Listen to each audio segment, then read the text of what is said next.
Good afternoon and welcome to everyone to the inaugural meeting of the All-Party Parliamentary Group on International Conservation. My name is Sachin Sinha and I'm the Executive Director of the International Conservation Caucus Foundation UK. That's ICCF UK.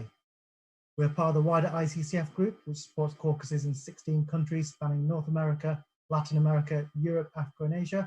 You can find out more about us at internationalconservation.org. We're honoured to support the APPG in hosting our inaugural hearing of the APPG on the very important subject of wildlife trade, origins of COVID-19 and preventing future pandemics. I want to thank all the viewers on YouTube who've signed in to hear and participate in this hearing.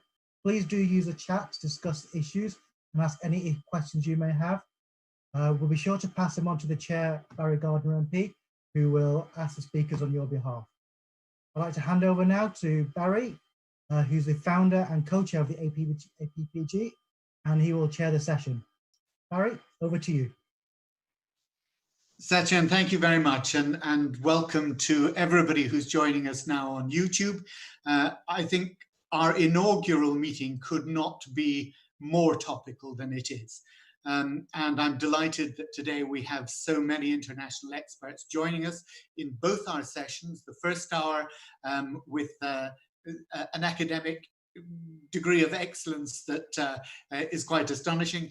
And in the second hour, we will be speaking with ministers from some of the key states in Africa, from Gabon and also from Kenya. This really takes me back 17 years. In 2003, I started with a chap called Adam Matthews, the Bushmeat Campaign UK, the UK Bushmeat Campaign. And it was started really because of bushmeat coming into a market in London and the health risks that were associated with that.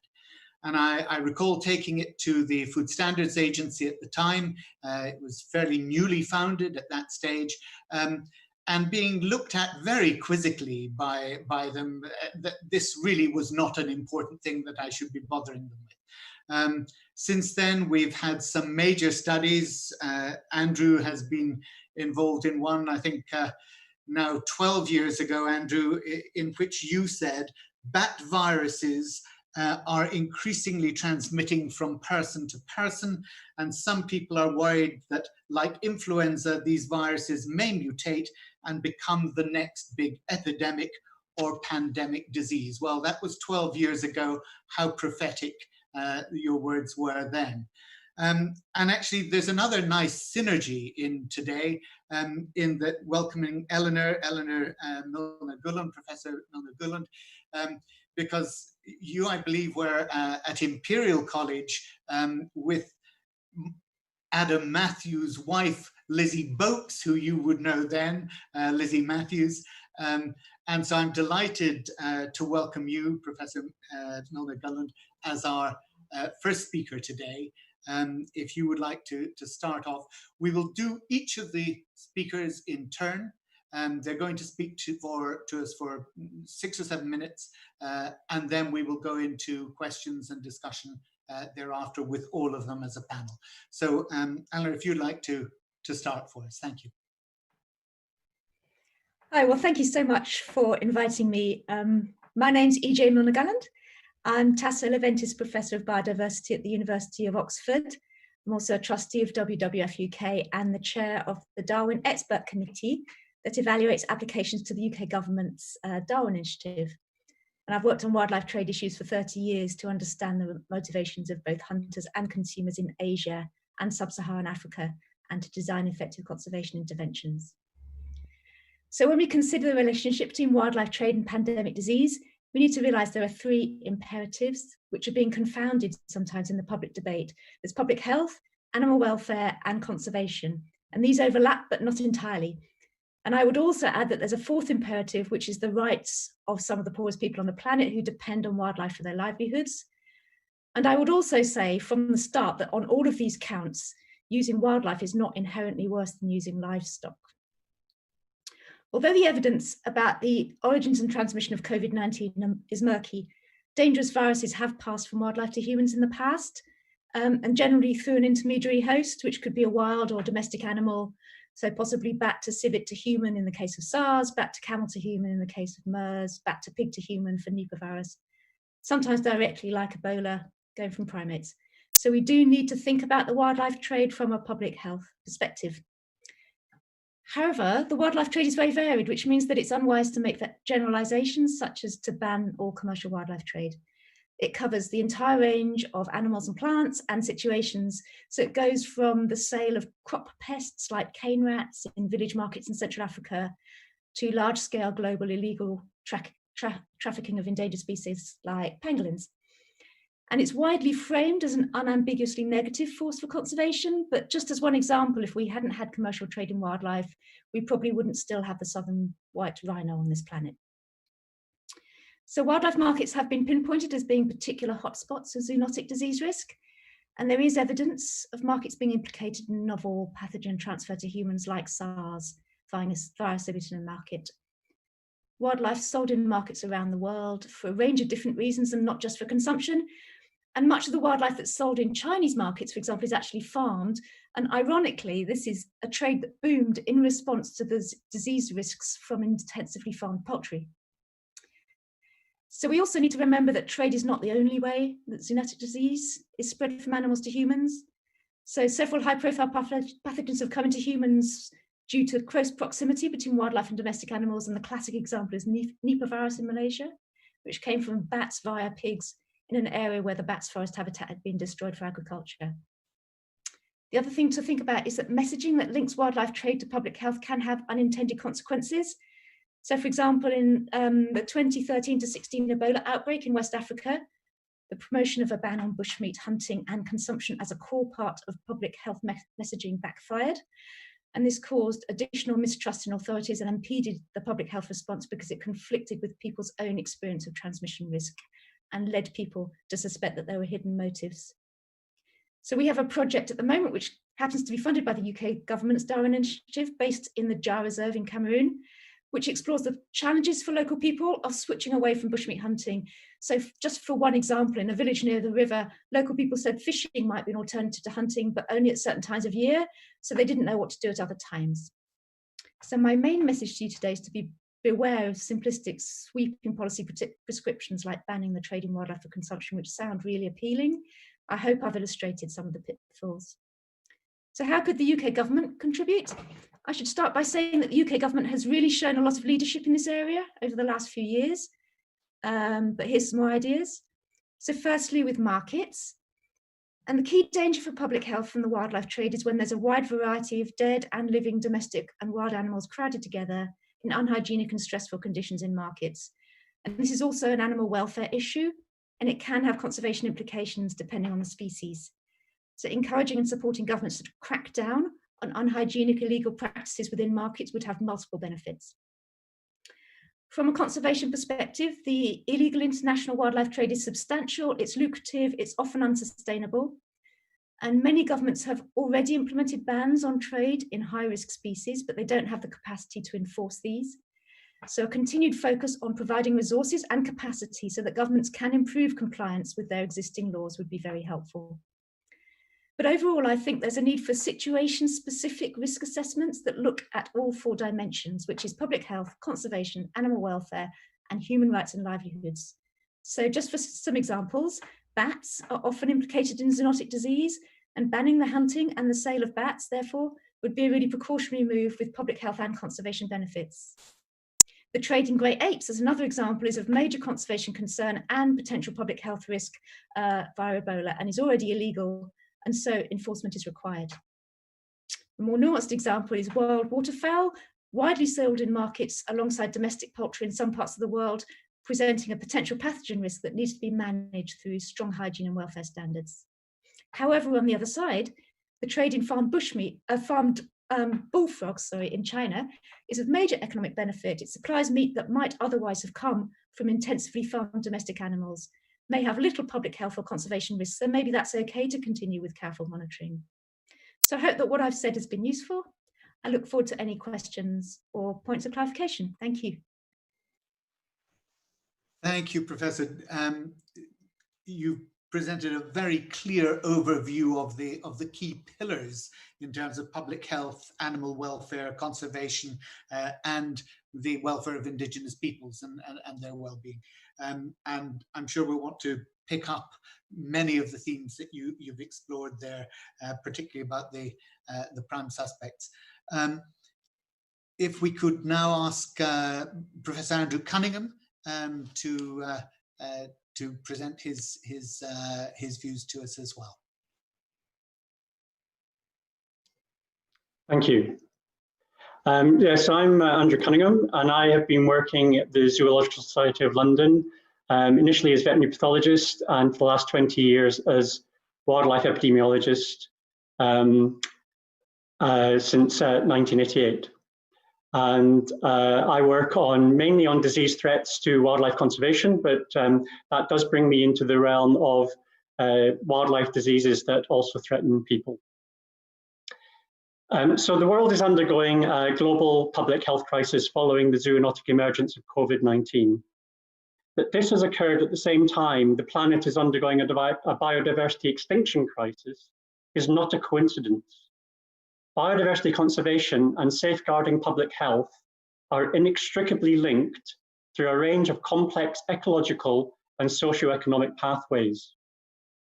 The rate of zoonotic pathogen spillover from wild animals has been increasing over recent decades, with significant zoonotic disease outbreaks causing major loss of life and economic devastation. However, wild animals are not the problem. They don't cause disease emergence. People do. At the root of the problem is human behavior. So changing this provides the solution. Research is required to understand which human behaviors and activities are risky and how they should be changed. For example, through better understanding the ecology of pathogens in their natural hosts, how humans and wildlife interact, the impacts of environmental change, and how all these components are mediated by socioeconomic drivers. This requires substantial investment in preventative zoonotic emergence research. Some drivers of disease emergence, however, already are known. Risky human behaviors, for example, can result from socioeconomic drivers that lead to new or increased human-wildlife interfaces. Examples include agricultural encroachment into wildlife habitat, road building, and the opening up of forests for logging or mining, as well as the increasing commoditization of wildlife and the concomitant increasing reach of supply chains. Many drivers of biodiversity loss, such as land use change, encroachment into wildlife habitat, and bushmeat hunting, are often the same drivers of zoonotic disease emergence. For the wildlife trade, animals are taken from the wild, different species are brought together from different habitats, are often transported over large distances, and are held in close confinement.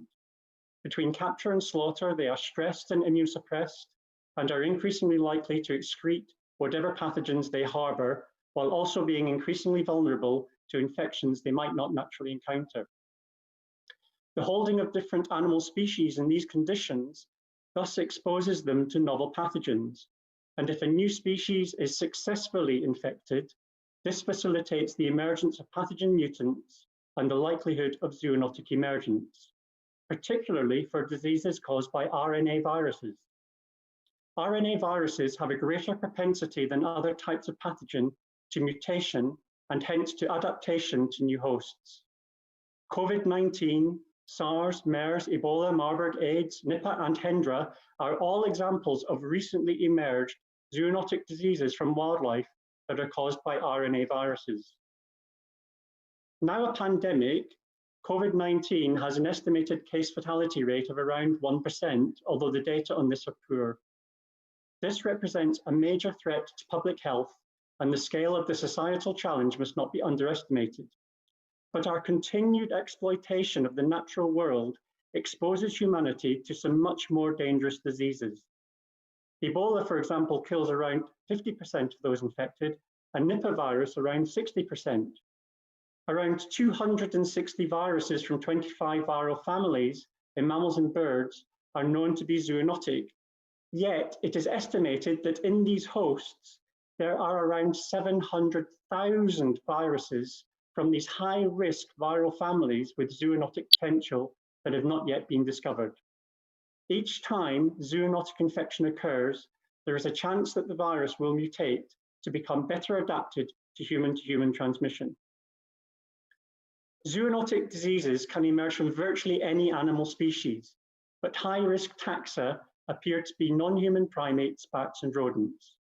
Primates mostly due to phylogenetic relatedness to human beings, bats and rodents mostly due to the vast numbers of species in these groups. The greater number of species in a taxonomic group, the more zoonotic pathogens are likely to be carried by that group. In recent decades, bats appear to have been particularly important hosts for novel zoonotic viruses, and it has been hypothesized that this is linked to their ability to fly.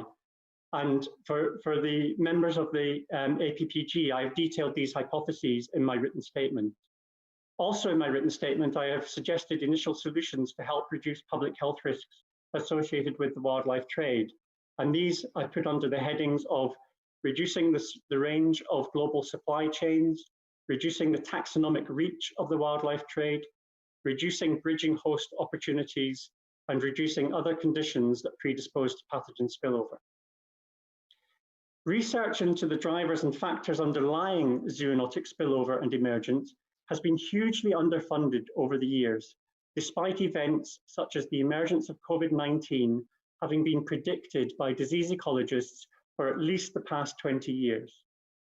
Addressing this requires the funding of a new research paradigm involving collaborations across a range of scientific disciplines, bringing together social scientists and ecologists to biomedical scientists and mathematical modelers. In addition to the need for large project grants, the funding of a new Centre for Biodiversity and Public Health should be considered.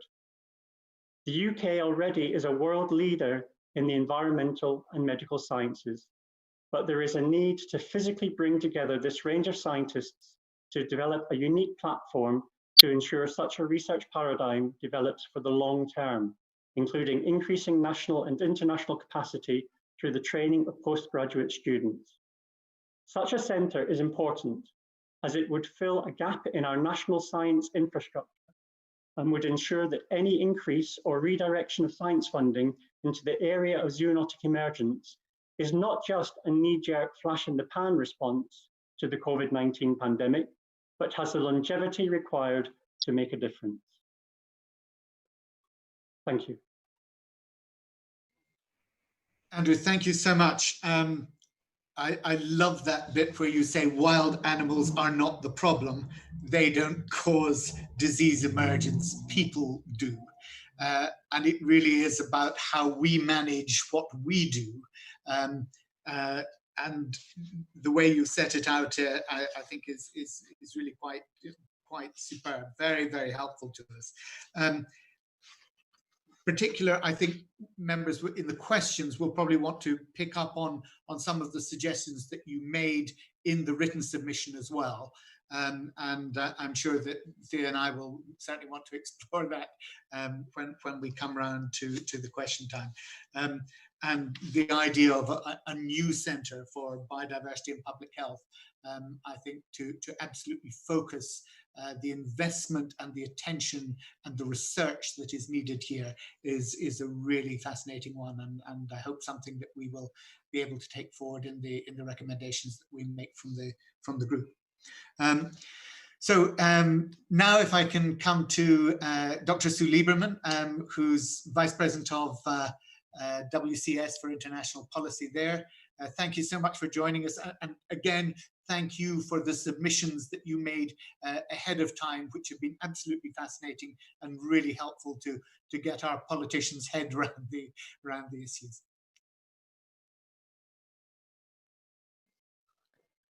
Thank you very much. And thank you very much for providing this opportunity to me to testify today. I'm quite honored to be able to speak to you.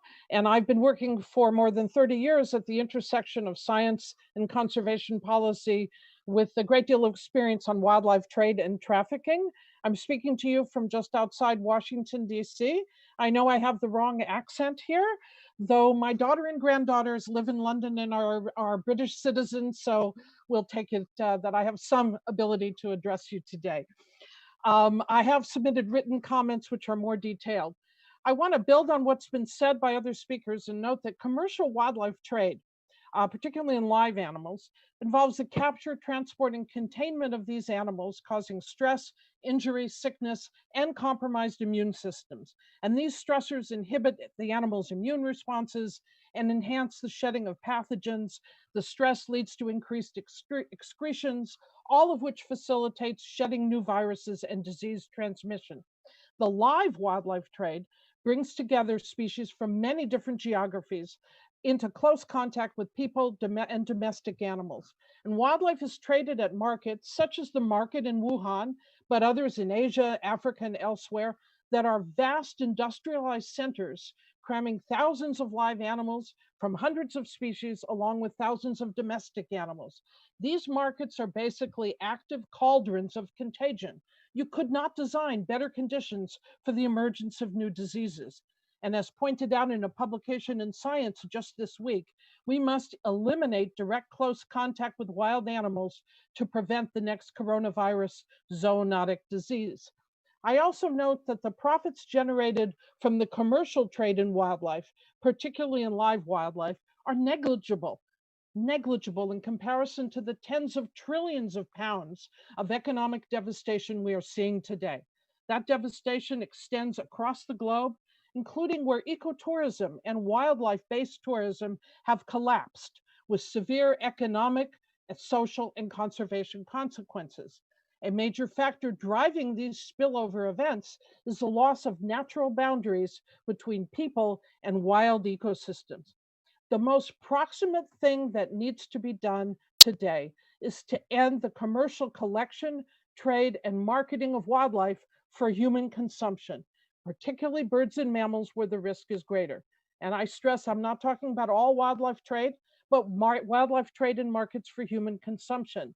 If this trade and the large commercial markets that I discuss continue unabated, there will be another COVID-like pandemic. The health, death toll, security, economic, and social costs of the current pandemic demonstrate that anything less than addressing this root cause would, frankly, be negligent. And whilst greater surveillance is needed to reduce the risk of an outbreak becoming a pandemic, it's impractical and close to impossible to know which of the hundreds of thousands of unknown pathogens will lead to a future outbreak, or where or when that might happen. Frankly, it's scientifically naive and a bit irresponsible to propose closing only high-risk markets or banning consumption of only high-risk species, as if these words infer a calculated measure of risk. Indeed, I don't think any actuary would accept those terms. It is far more effective and cost-efficient for governments to take legislative action at a national level, close their commercial markets for wildlife for human consumption, rather than allow some markets to continue while closing others. I note that it's vital to address consumer choice and behavior, as was mentioned earlier, but to give people a signal, particularly in cities where wildlife as food is a luxury and not a necessity, that consumption of wildlife is risky and unacceptable. Closing only some markets or prohibiting some species will not facilitate consumer behavior change, nor will it prevent future outbreaks. Rigorous enforcement of existing laws and treaties that deal with wildlife trade and markets is critical, but frankly will not be enough. Policies focused on protected species and wildlife trafficking, which we at WCS work on extensively, are vital from a conservation perspective, but will fail to prevent another zoonotic pandemic.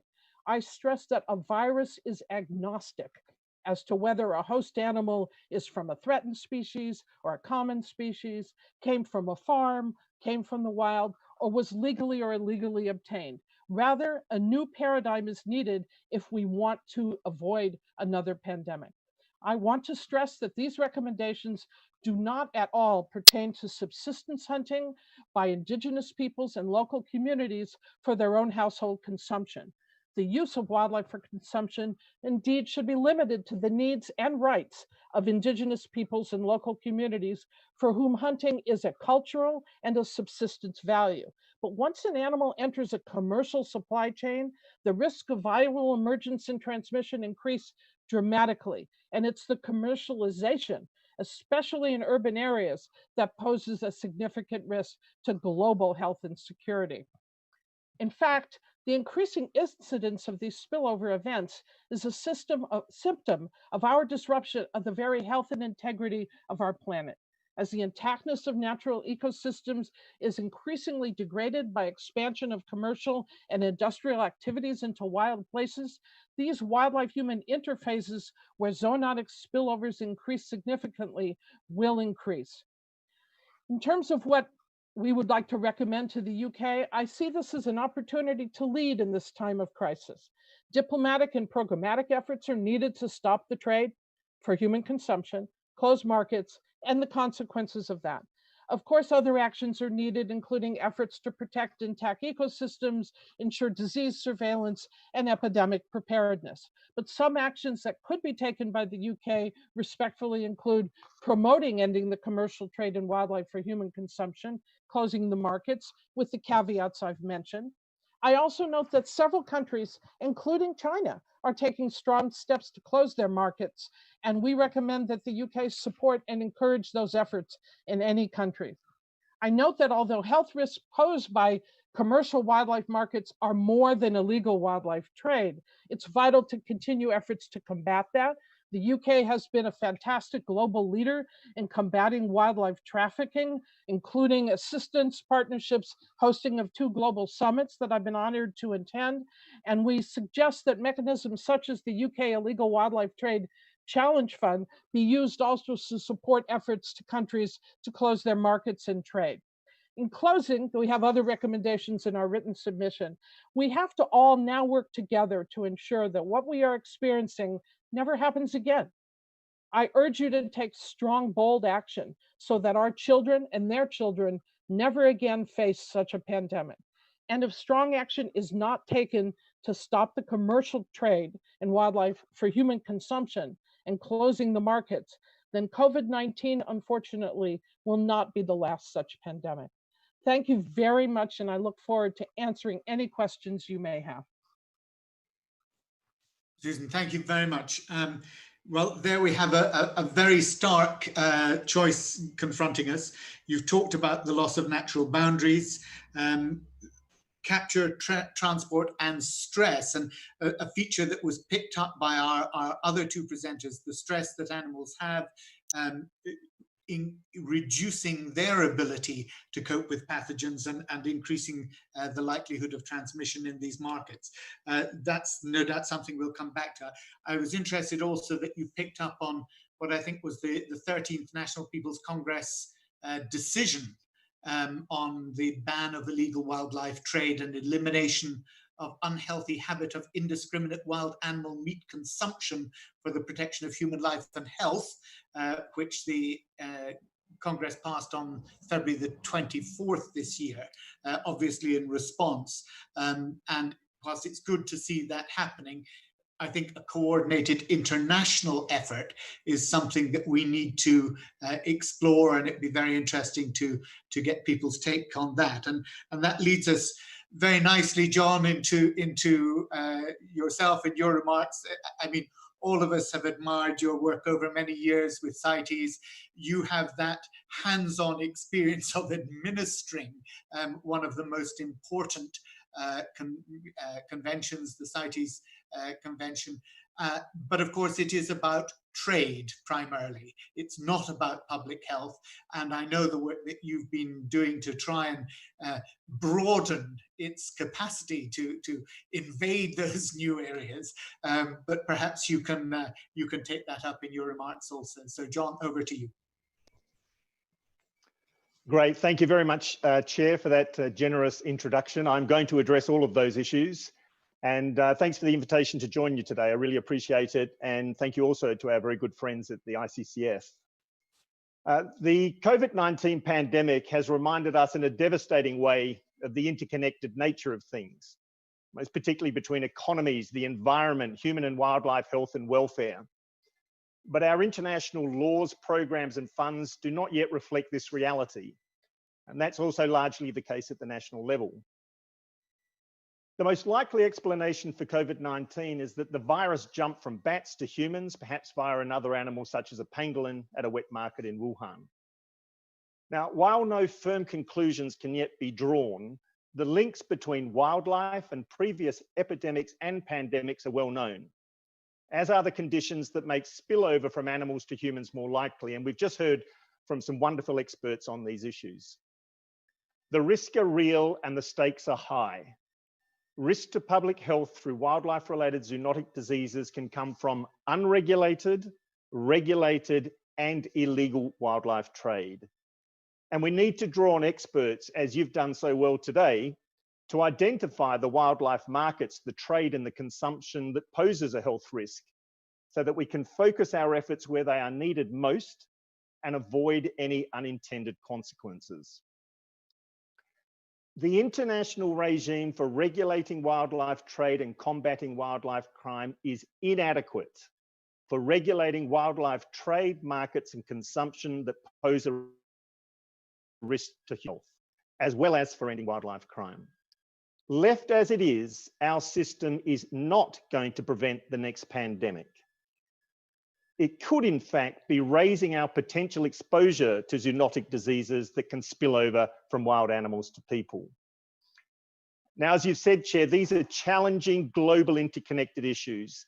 Profound changes are needed, and it's going to require a collective effort to adequately address them. Now, as regards wildlife trade, CITES is the global legal instrument that regulates international trade, and its decisions are based upon agreed trade and biological criteria. It does not include the risk to public health or animal health in its decision-making, including in the listing of species or in approving any trade transactions.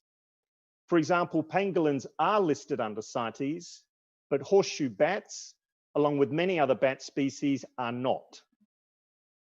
Now, CITES trade controls only address overexploitation, namely whether a trade transaction will threaten the survival of that species.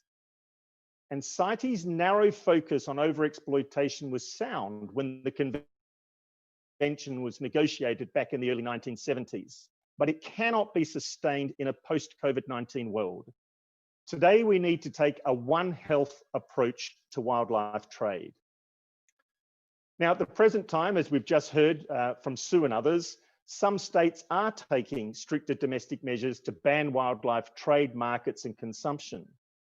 However, as you just alluded to, Chair, to be effective, such measures will need to be applied and enforced across all countries if we are going to stave off future pandemics. To achieve this objective, we need to work within an open, transparent, science-based international legal framework that includes health criteria in its decision-making process. Now, that does not exist today, either under CITES or anywhere else. And as I see it, we have three options available to us at the international level to build public and animal health into wildlife trade laws. We can amend CITES, we could create a new protocol under the Convention on Biological Diversity, or we could create a new agreement under the World Health Organization. I've looked at all three in some depth. I am personally convinced that amending CITES will be the fastest, most effective, and most cost-efficient route to taking a One Health approach to regulating wildlife trade. Now, just turning to wildlife crime, we've known for a long time now, and this has been highlighted through many events in the UK, that serious wildlife crime is organized, it's transnational, it's fueled by corruption, and it has a devastating impact on wildlife, local communities, economies, security, public health, and entire ecosystems. But this is now increasingly obvious. Yet despite all of that, remarkably, we still have no global legal agreement on wildlife crime. Now, in the absence of any alternative, we've used CITES to crank up the fight against illegal wildlife trade, and with some success. However, CITES was never designed to deal with wildlife crime, and its limitations as a trade-related rather than a crime-related convention in combating serious wildlife crimes are now in plain sight. Now, this is perhaps best illustrated by the fact that record levels of illegal trade in pangolins have been recorded over the past 2 years, despite them being given the highest level of protection under the convention back in 2016. And with the benefit of the IPBES global assessment, we must look beyond CITES listed species, which account for only 36,000 or less than 1% of the world's 8 million species.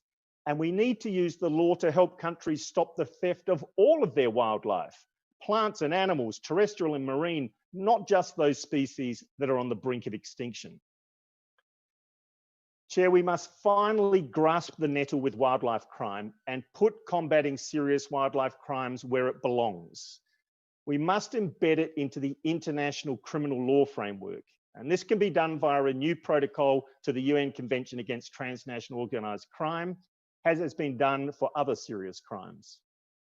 And further, as we see new bans on high-risk wildlife markets and the trade in and consumption of certain wildlife on public health grounds, the need for an effective global enforcement response is greater than ever. Because if not, these markets and this trade may simply move underground, which is going to exacerbate rather than diminish the health risk. So we need to scale up our enforcement effort. The last point I'd like to touch upon, Chair, is the importance of protecting wildlife at source. Whenever it's possible, it's best to take measures to stop the illegal taking, trade, and consumption of wildlife before it ever happens, by protecting the wildlife and its habitat. And when they have a stake in it, local communities are the best protectors of wildlife before it ever enters illegal trade, and thereby they're helping avert the next wildlife-related pandemic.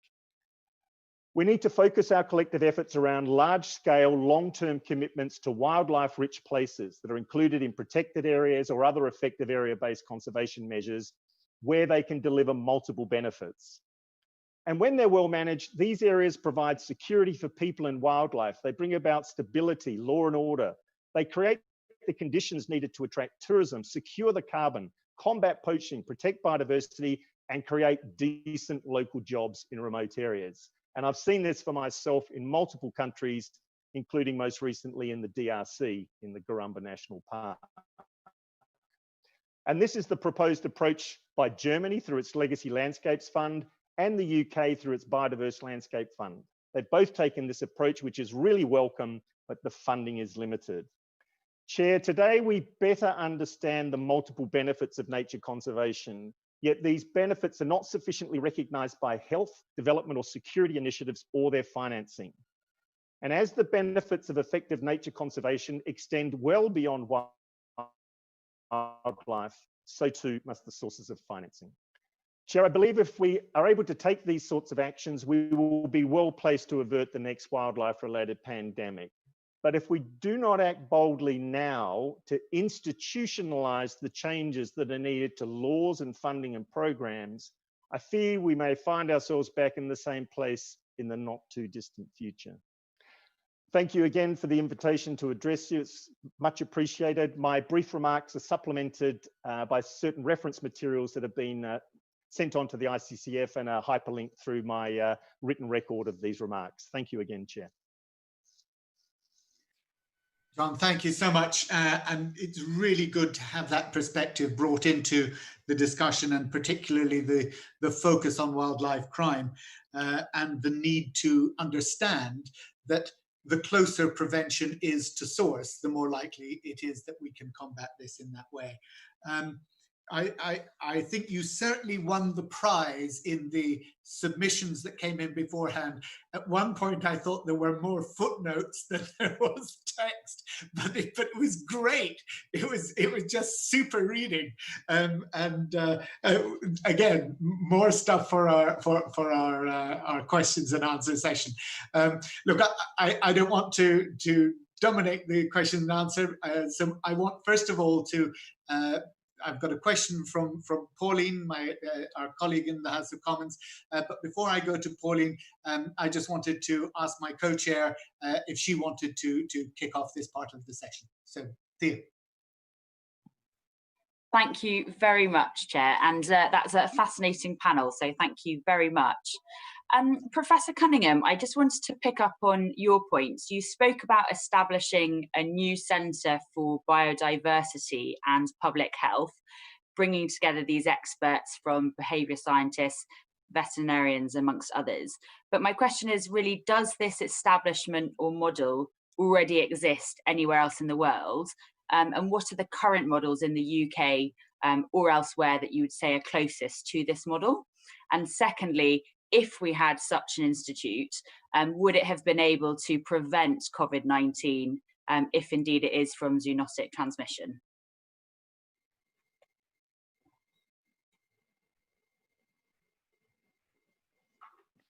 Okay, thank you for the question. Yes, so the sort of centre that I'm thinking of and that I proposed, as far as I am aware and as far as my colleagues are aware, does not yet exist. So this is not just bringing in vets and ecologists. There are a number of places that do that already, including my own institution. But it's also bringing in biomedical scientists and importantly, social scientists, so anthropologists and geographers and others. There have been a number of initiatives, mainly funded through the United States, the National Science Foundation, but a few in the United Kingdom, such as the Ecosystem Systems for Poverty Alleviation, the ESPA project, where they have funded people from a sort of multidisciplinary stance to come together to address big issues. And I was involved in an ESPA grant that looked at disease regulation as an ecosystem function. The problem with those is that they bring people together for a finite period of time. In the case of the grant I was on, it was 3 years. Now, by the time you've got to 3 years, you're only just beginning to understand each other from across these different disciplines. The language that social scientists and natural scientists speak are quite different, and it takes quite a long time to sort of trust and understand each other and understand each other's ways of working and so on. And then that grant ends and everybody goes back to their own silos. I have been asked whether this could work as a virtual centre. So it just brings people together from multiple organizations, but they don't actually physically move. And that has the same problem, is that people are wedded to their own institution, their own department, and their own silo. And what we really need to do is to physically co-locate people from these different disciplines who can work in a transdisciplinary way to address these issues. And this really, as far as I'm aware, and others on this panel might be aware of things that I'm not aware of, but as far as I'm aware, that has not really existed, at least not to address something like the zoonotic emergence issue. And I just actually wanted to ask, that's very helpful, thank you. A quick question to John. John, you set out there some really interesting ideas on how internationally we could all be working together to tackle this issue. But my question really for the UK government is, what would be your top ask? What is it that Britain could lead on to help make some of these things a reality? Thank you very much. And I think, as others have said, that the UK has played such a wonderful role here in dealing with wildlife trade and tackling wildlife crime for a long time now.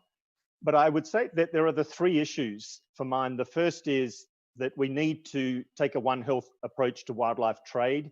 I do believe we need to amend CITES. I believe we can do that quite effectively to enable us to build public and animal health into the decision-making process on trade. The second is we really do have to take wildlife crime seriously. We've done our best with CITES. It was never designed to deal with wildlife crime. We, if you like, stretched the mandate as much as we could. We should really try and initiate negotiations under the UN Convention Against Transnational Organised Crime to put in a fourth protocol on wildlife crime so we can embed it in the criminal justice system. Because when we're talking transnational organised crime, we're not talking about small-scale subsistence issues which are dealt with locally and should be. When you're dealing with industrial-scale transnational organised crime, you have to have the police the prosecutors and the justice system on it. We have to send a very clear signal. We want them on this, and let's do the protocol. The third, I love what you're doing with the Biodiverse Landscapes Fund, which is looking at long-term investment in places. If we can invest in places over the long term, and we've seen this through the work of WCS, through the work of African Parks, through the work of Gorongosa, Northern Rangelands Trust in Kenya. When you invest in a place over the long term, you get a biodiversity benefit, a climate benefit, a sustainable development benefit. You can help avert the next pandemic. Scattered funding going in many places is fine, but long-term commitment to a place, and you will see fantastic multiple benefits. So I'd say the three, One Health to wildlife trade, protocol under the UNCTOC, and a real focus on biodiverse rich places over the longer term. Great, John, thank you. And I think many of us, when at the UNFCCC, when we saw the loss of Forest Day, all moaned, but then actually Landscapes Day came to replace it, and picking up on exactly what you said, the importance of treating things in their entirety and trying to be cohesive about it was so important. So it was a progressive change, even though many of us sort of wanted to resist it at the time. Pauline, I know, wanted to come in with a question, so if I can introduce Pauline, if you could come in now. If somebody could unmute Pauline, please, Fred. I think there we go. I'm muted now, am I? Yep, you are. Yeah. I was particularly interested in the CITES contribution, because I think that they can do a lot and have done a lot. But in terms of this particular pandemic, many things have been blamed for the pandemic. Bats have been blamed, pangolin have been blamed, a lab in Wuhan has been blamed, and I'm sure there are lots of other theories, and we may never know what they are. And pangolin are threatened species, but if we sort of say, well, it was pangolin that did it, people will try and kill the pangolin. If we don't say pangolin did it, then people will continue to take them out of the countries and eat them. And so what can we do to stop these beautiful creatures, amazing creatures, very intelligent creatures, from being hounded out by people who are wanting to just eat them when they shouldn't be eating them? As we've heard from the other speakers, nobody should be eating wildlife. So I'm just really interested because I have to confess, I haven't had time to read the submissions before this meeting, so I apologize for that. You may have covered all of this, but I mean, it is a tragedy waiting, and it might not be that long before they disappear.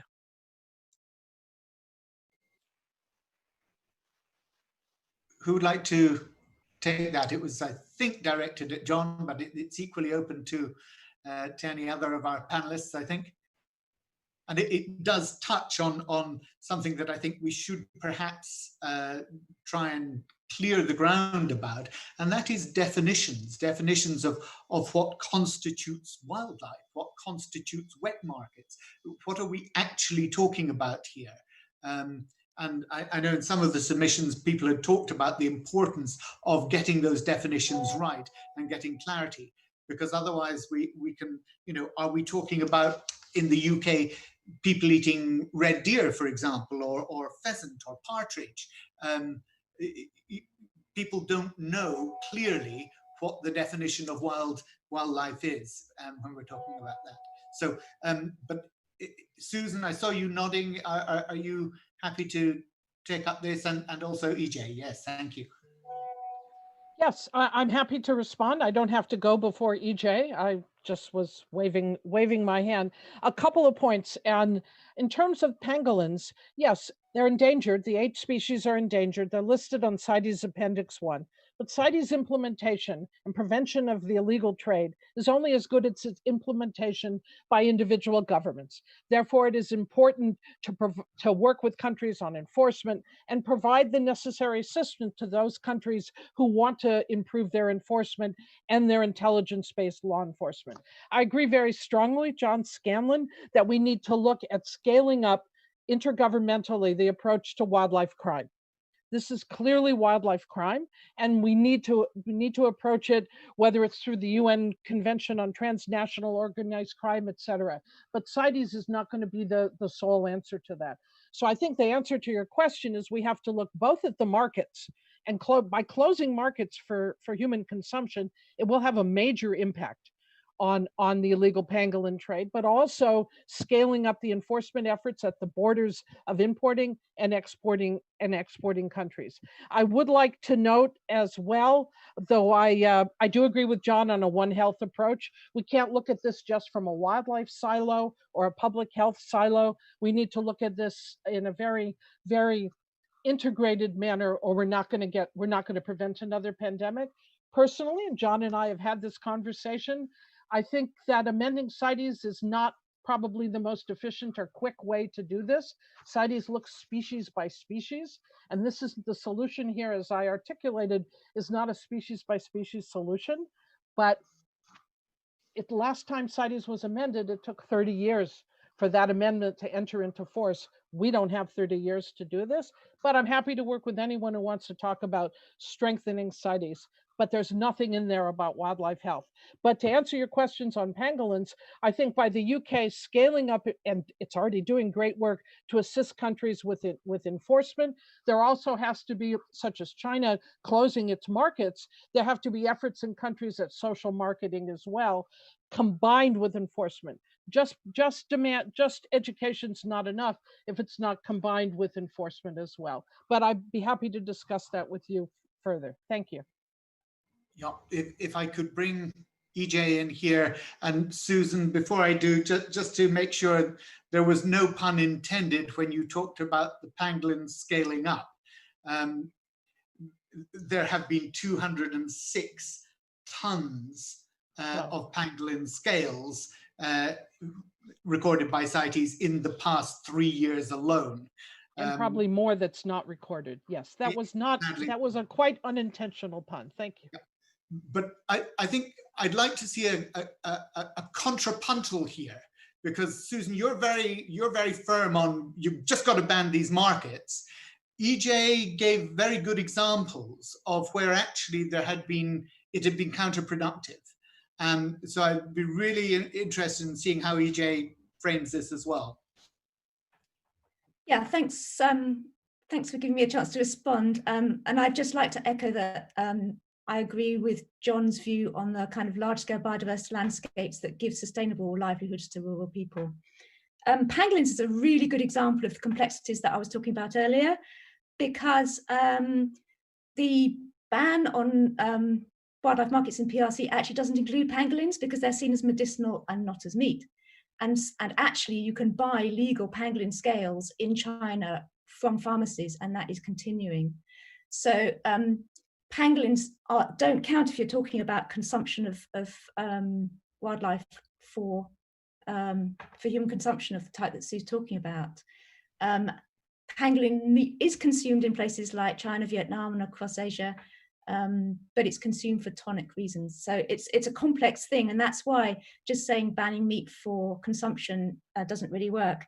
And I also would like to mention too that, you know, there are variations in disease risk between taxa, as Andrew was saying. So there's a wide range of taxa that are hunted for wildlife trade, and not all of them are as risky.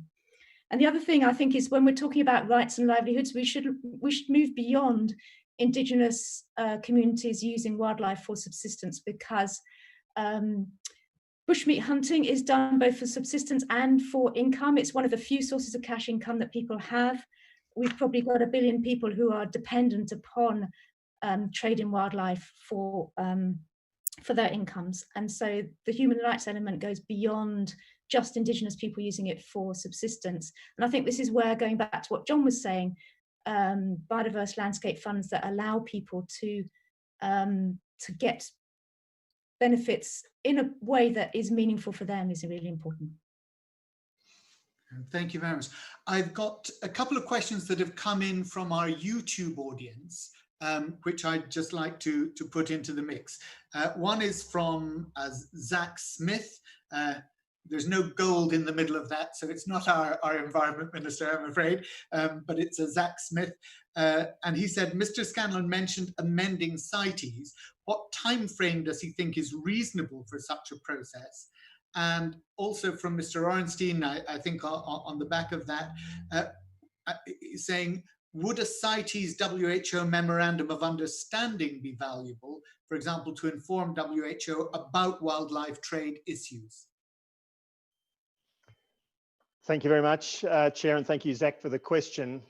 We can certainly do things quite immediately. You know, conventions and, you know, World Health Assemblies, UN General Assembly can pass resolutions about, you know, wanting to see a more One Health approach. When I was at CITES, we entered into a memorandum of agreement with the OIE, the World Animal Health Organization, to collaborate there on animal health issues. But ultimately, you can't change the mandate of a convention through a memorandum of agreement or understanding with another organization. CITES' mandate is all about avoiding overexploitation so that that trade does not threaten the survival of that species. I think we need to fundamentally change that 1970s mandate to make it contemporary, to make it relevant for 2020 in terms of a One Health approach. You need 1/3 of CITES parties to instigate an amendment to the convention. You need 2/3 of the parties attending a conference of the parties and voting to agree to those amendments, and then it goes out and countries can ratify it. Sue referred to an amendment previously that took a long time. That was about a change to the convention that was basically allowing the EU to become a member of the convention, because the convention text hadn't recognized those sorts of entities. I don't think we need to look at that as an example. The whole world has been woken up to the problem of wildlife-related zoonotic diseases, and countries can move as fast as they choose to. I believe that countries would move fast here. I think we can make some amendments to the framework and do it relatively quickly. With CITES, you need 2/3 to adopt an amendment. Under the CBD, to do a protocol, you need consensus, which is a lot harder to do. So I am optimistic that if countries decide that they want to do this, they can do it very rapidly in the context of intergovernmental negotiations, which are never always that rapid. But we can do things in the meantime. You know, there can be some expressions of intent through various resolutions that don't have the binding force of law. But I think we need to institutionalize this, change the convention. I do remember that after SARS, our memories were short. Certain changes were made and they were relaxed over time. We need to institutionalize this. We need to do that through a change of the law. Countries can move as fast as they choose to. And I think with the leadership of a country like the UK, we could move relatively quickly in the context of intergovernmental negotiations. John, thank you very much. I'm quite astonished that actually we've reached the end of our first hour quite so quickly, because I certainly have a notebook full of further questions, and I had wanted to explore some of the solutions that a number of you had put in the submissions that you've made. But we have our ministers waiting in the wings, and I don't want to delay that part of our session. And prior to that, I know Satyen is going to, I think this is called the commercial break, or perhaps the comfort break. If it were after dinner, it might be a comfort break. But Satyen's going to do a little commercial break now about ICCF before the second part of our session starts. So Satyen, if I can pass back to you, but huge thanks to our four very distinguished and enormously helpful contributors today. I hope we'll be able to follow up with you on the submissions that you've made, because we really, I'd have loved to have got some more fireworks going between you, but no doubt we can do that virtually in the future. So thanks so much. Thank you, Barry. So I'll be very brief. Just wanted to update you on some of the further hearings we have coming up. Firstly, just to reiterate that this hearing today is part of a wider inquiry that the APPG is running, which seeks to understand how to prevent a similar pandemic such as COVID and understand the impact COVID's had on wildlife conservation efforts. We hope to have a few more of these oral sessions, but there's also an opportunity for stakeholders to provide written evidence. So please do send in any written evidence you wish to provide. You can email that to ssinha@internationalconservation.org. There'll be more information on this on our website. And then just a few events we've got coming up. On the 9th of June, we have a briefing with the South African Parliamentary Forum on green economy solutions. This is in conjunction with the Wilderness Foundation. And on the 17th of June, we have a roundtable with the Colombian Conservation Caucus on reviving sustainable tourism following COVID. And then on June 19th, we have a joint virtual hearing with IPA, the ASEAN Inter-Parliamentary Assembly, and MPs from the Thai Senate Caucus and Indonesian DPR on the origins of COVID-19 and preventing future pandemics in advance of launching the Indonesian Oceans Caucus in the coming months. So I'll leave it there and hand back over to Barry, because I know that we have our ministers ready and waiting for us. So Barry, over to you. Sachin, thank you very much. And I'm delighted to welcome our two ministers. Well, actually, you know, I'm not sure I am so delighted with one of them. I was looking forward to one of the Honourable Najib Balala's bow ties, for which he is quite famous across the continent. So, you know, I expected better sartorial elegance here, but perhaps on a future Zoom call you'll give us the delight of one of those bow ties.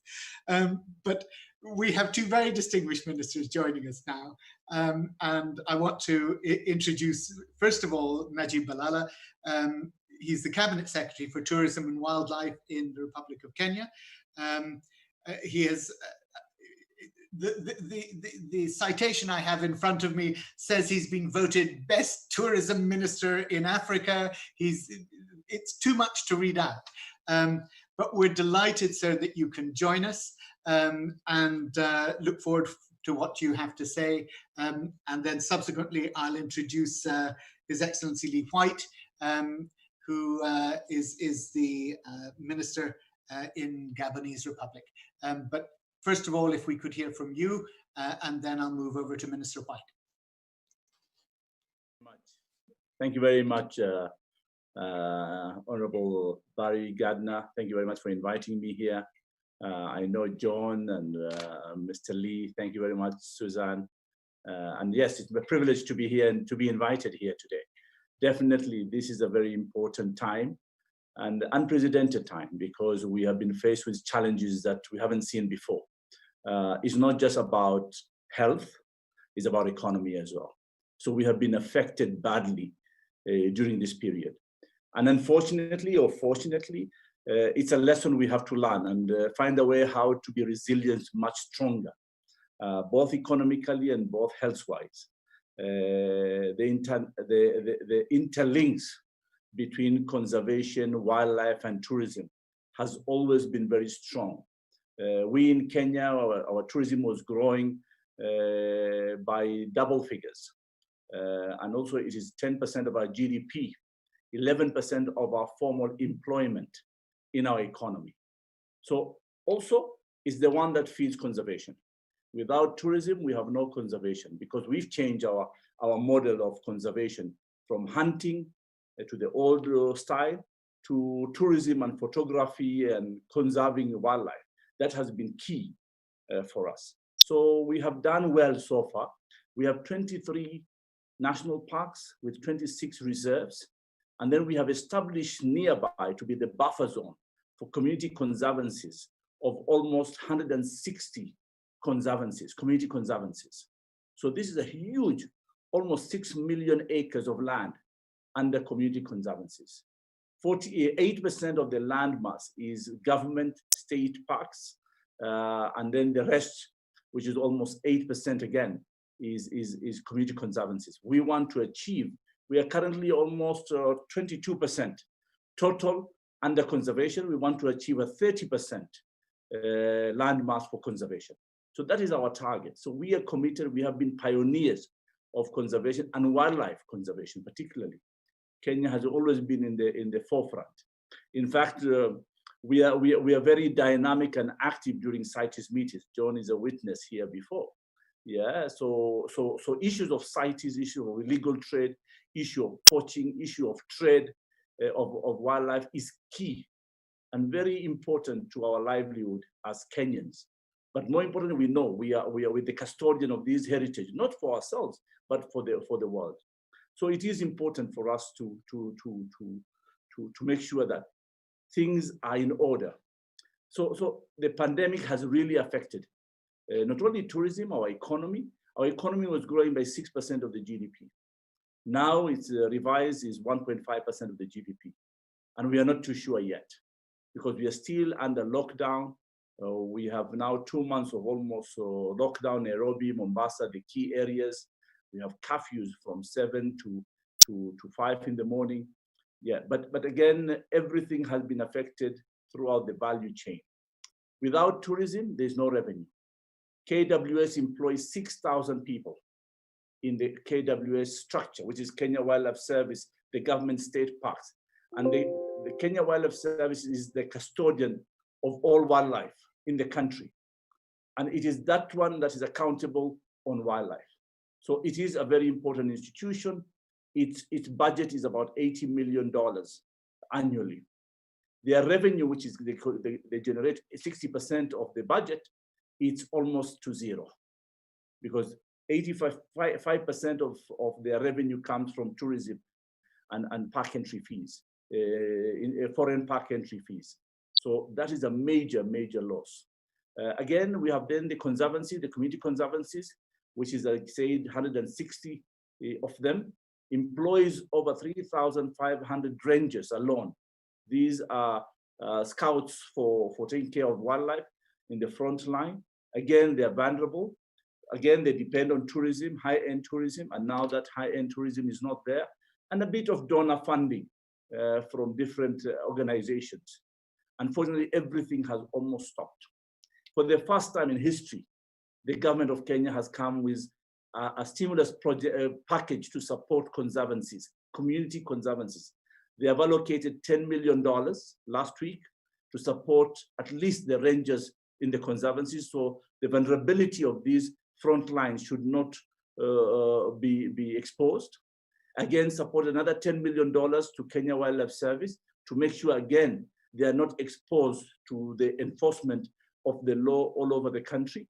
So this is the immediate stimulus package that has been given by government last week by President Uhuru Kenyatta. Yes, but we see a conflict. We see that we have designed our model depending on tourism alone, which is not healthy. Again, we have not got sustainability in place.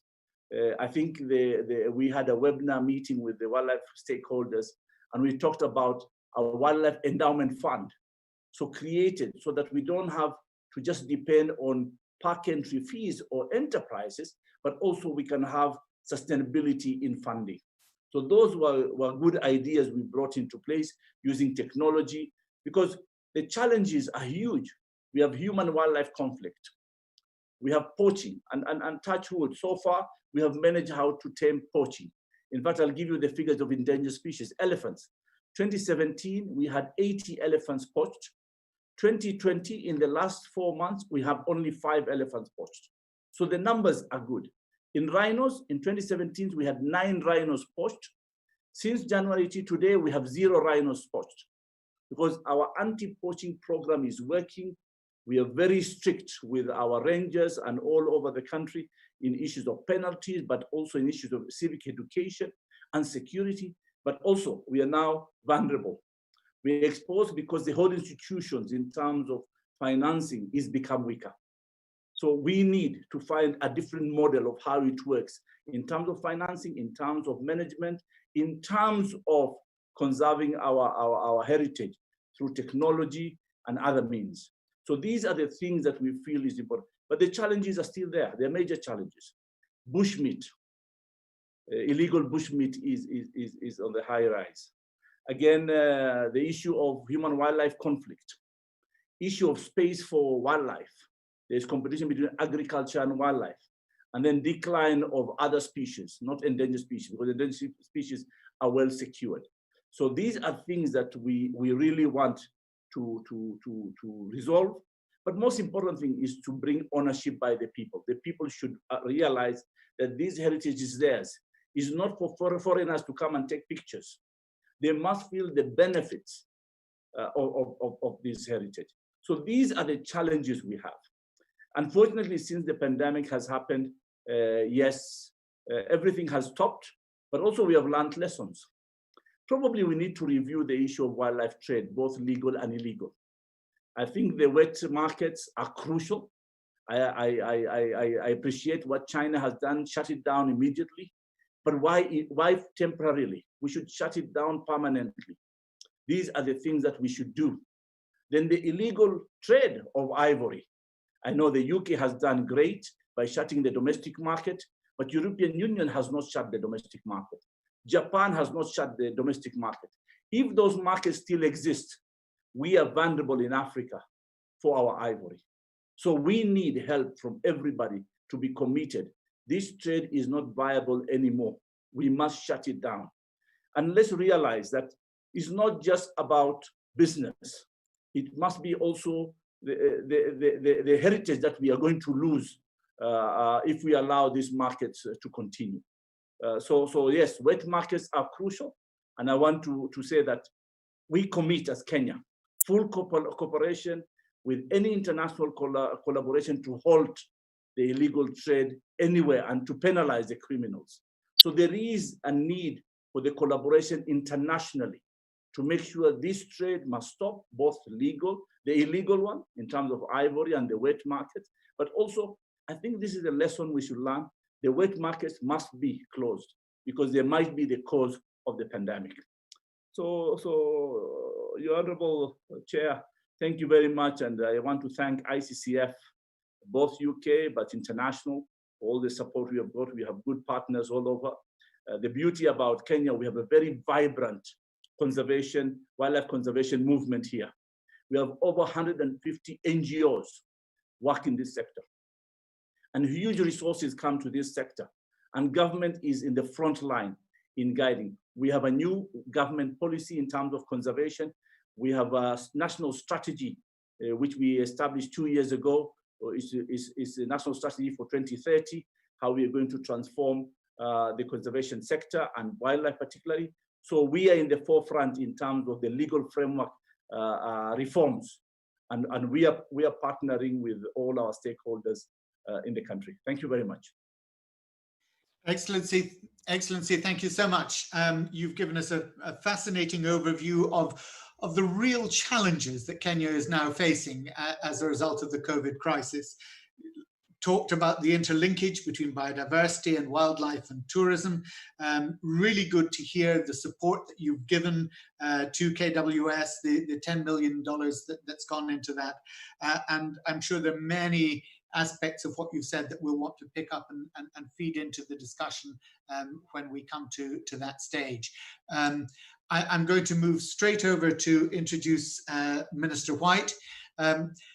Minister White has a really unenviable task because for 10 years he was head of the National Park Service that he's now in charge of as a minister. And the one thing a politician hates is when you are being quoted what you said some time ago and you now have responsibility for doing it. So it is a really desperate situation that you find yourself in. Not only that, but you are a recognized expert, a professor at Stirling University. So you have this double burden on you as minister. You're expected, one, to know what you're talking about. Many of us as politicians know that nobody expects us to know what we're talking about when we stand up and say things. They just think, oh, well, they're a politician. They're not an expert. But you know what you're talking about. You're a professor, you've done it, you've been there, and now you're in charge of it. So tell us how it feels.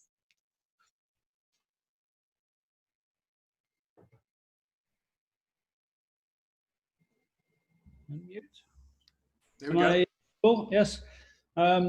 We had a very minor earthquake about 6 months ago in Libreville. And there was a big debate about who should go on the television and reassure the population. And I said, well, surely the Minister of Mines, because of geology and so on. They're the professionals. And they consulted, and then they came back and they said, no, you're the professor minister, so you have to go on television and reassure everybody that there's no danger and there's no tsunami coming. So the good thing about being a professor minister who knows a little bit about what he's doing is that I have a president who's totally engaged and has been for many years, as you know. And so kind of the government policy and the Lee White policy are pretty much aligned. So great to see some friends on the screen. It's lovely to be participating in this low carbon meeting. Thank you. If we look back a few years, research catalyzed in response to the Ebola outbreaks in Africa has shown that coronaviruses and other potential pathogenic viruses are ubiquitous in wildlife, in both tropical but also in temperate regions.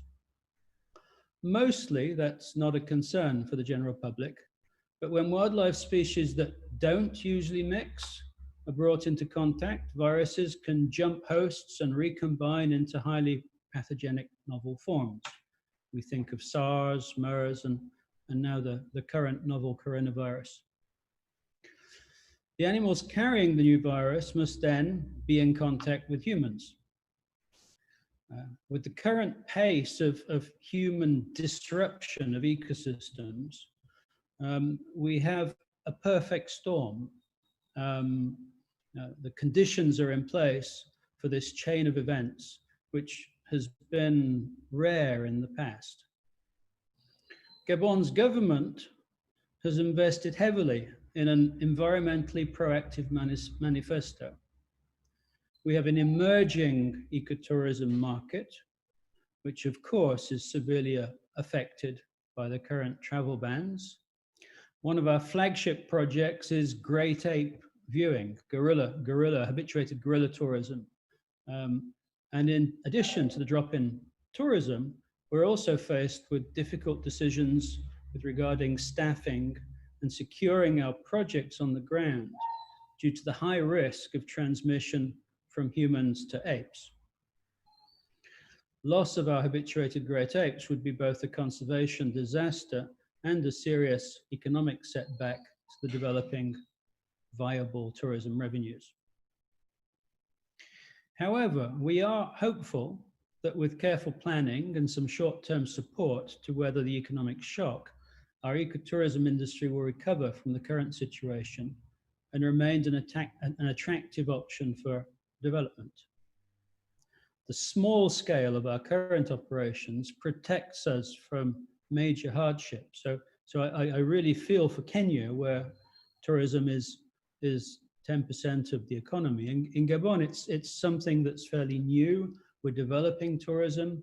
And so that makes us resilient to this iteration of the global crisis. A more serious problem for Gabon is the impact of on our subsistence communities reliant on hunting and local wild meat trade for their food security. We have all now understood the obvious risk that brutal interactions with wildlife, such as hunting or trading live and dead creatures together in wet markets, pose for the emergence of novel zoonotic diseases. Nevertheless, it is important for the global community to grasp that there are still many people in the world who rely on wildlife hunting and local trading for survival. Most are law-abiding people living subsistence livelihoods, and they tend to be economically fragile. The issue is thorny. Immediate outlawing of wildlife hunting and trade will put an intolerable pressure on many rural subsistence communities in Africa and across the tropics. Loss of food security will force them into illegal action simply to survive in the short term. However, if we want to hunt and trade wildlife without proper regulation, it is likely that deadly zoonotic diseases will continue to emerge into human populations. We need to find solutions that will enable subsistence families to move away from hunting and trading practices that put themselves, wildlife, and ultimately the global population at risk. To achieve rural food security in the tropics without reliance on wildlife, we need to invest in stronger rural food supply chains, higher volumes and better health standards in domestic food production, and wider distribution of domestic food. The development of new food supplies must also be sustainable. Severe environmental disruption is detrimental to the well-being and associated with poor health.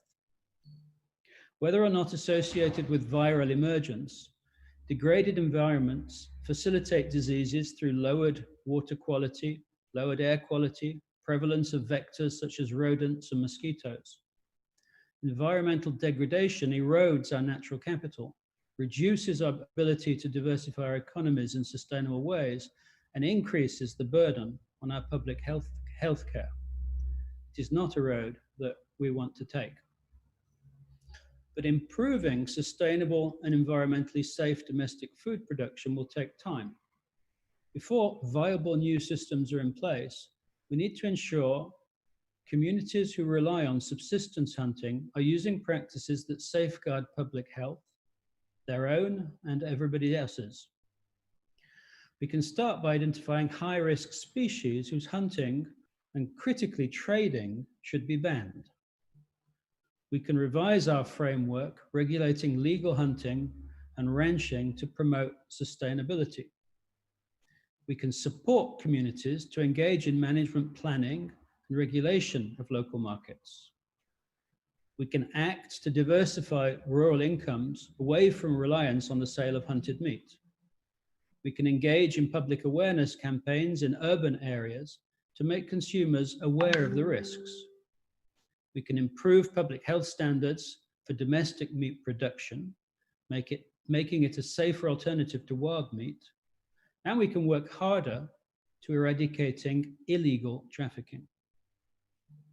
Predicting the short-term implications of the pandemic is complex. Right now, Africa, Gabon included, is urbanizing fast, but unlike in many more developed nations, subsistence skills and access to common lands are still widespread. Economic downturns, environmental disasters, and conflicts temporarily reverse the urbanization trend, bringing people back to their villages and increasing their reliance on subsistence livelihoods and hunting. The economic impacts of the pandemic will provoke unemployment as businesses struggle or fail as a result of lockdowns and reduction in the market for commodities. For people in dire economic circumstances, the familiarity of eating hunted wildlife and the short-term necessity to find food is likely to outweigh any local concerns about health and safety. The Ebola outbreaks had very little impact on hunting and consumption patterns, despite clear evidence, more shocking evidence in a way than with COVID-19, of the origin of the disease in hunted primates. However, in urban communities where wild meat is not a necessity, awareness of the health and economic impacts of the pandemic may well reduce demand, even if no official regulation is implemented, further straining rural economies. It is not yet clear which countries will see a rise in rural populations and increased hunting through necessity, and which may see a rejection of wildlife trade and a reduction in hunting. Under either scenario, investment in sustainable, local, environmentally friendly, and climate resilient food production will put countries in a more resilient position for the future. Poorly thought through total bans on hunting will result in the short term in more poverty, potentially civil disobedience, and probably will not reduce the risk of disease emergence. In the short term, international support from the UK or elsewhere could help to secure our globally important Great Ape populations and our potential for future tourism development by helping us to support government, ranger, and private sector wages through the crisis. In the medium term, we could use international support for research into wildlife groups that pose the most likelihood of disease transmission and those that could be exploited sustainably. We could also benefit from support to improve our domestic food production in a sustainable and environmentally sound manner, thus reducing reliance on wildlife. In the long term, acting together to diminish loss and degradation of our forest and marine habitats will ultimately improve our ecosystem stability and may reduce disease emergence. Thank you. Lee, thank you so much. You've given us a fascinating view of the importance of diversification of rural incomes, the sustainable, local, climate-friendly food production, the way in which, if we are going to move to a control scenario, we have to prepare the ground for that incredibly carefully. And I think you set that out in great detail. I want to, I know my co-chair Theo has to leave for a parliamentary meeting, so I want to bring her in at this stage to ask any questions that she wanted to put to you before she had to leave. Great, thank you very much, Barry. That was fascinating. Firstly, a question for Lee. Nearly a quarter of Gabon's territory, I know, is protected for nature conservation. So my question is, what role does biodiversity and habitat conservation play more broadly in helping to reduce the risk of wildlife to human disease transmission?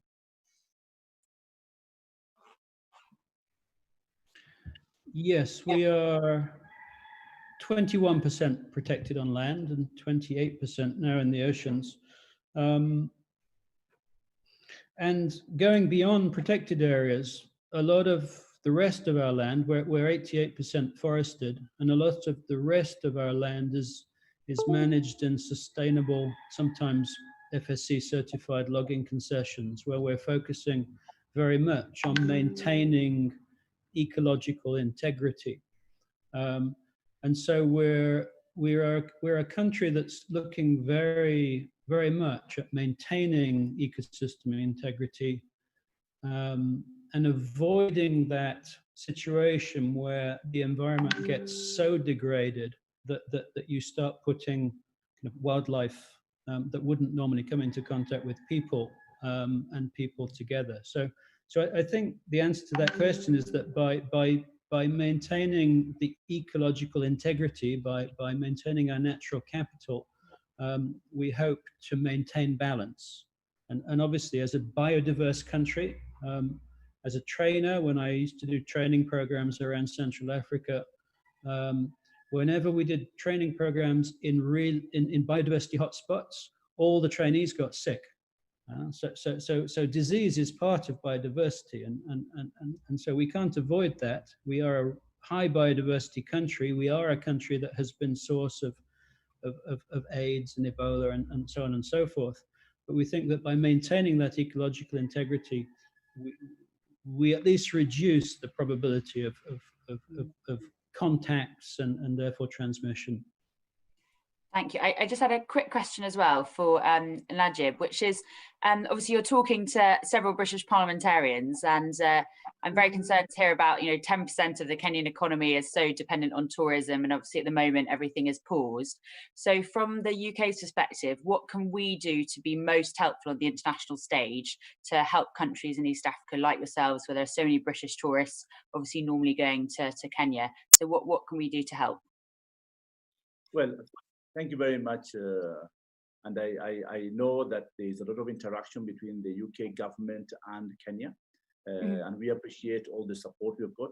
Of late, the most important thing is the budget support that we require to not only look at tourism or conservation, but across the board. It's about livelihood. And then it's about the health of the people.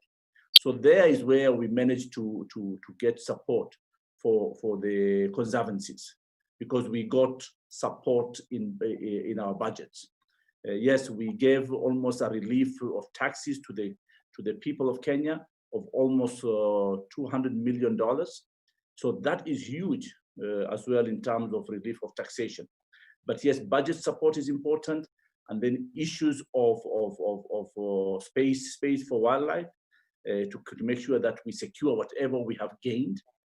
We have our target to 30%, but whatever we have done up to almost 22%, how do we secure that space for wildlife, both in the community conservancies, but also in the state-managed parks that are famously known as Nairobi National Park, Tsavo, and Amboseli. All these parks are important for us to secure as well.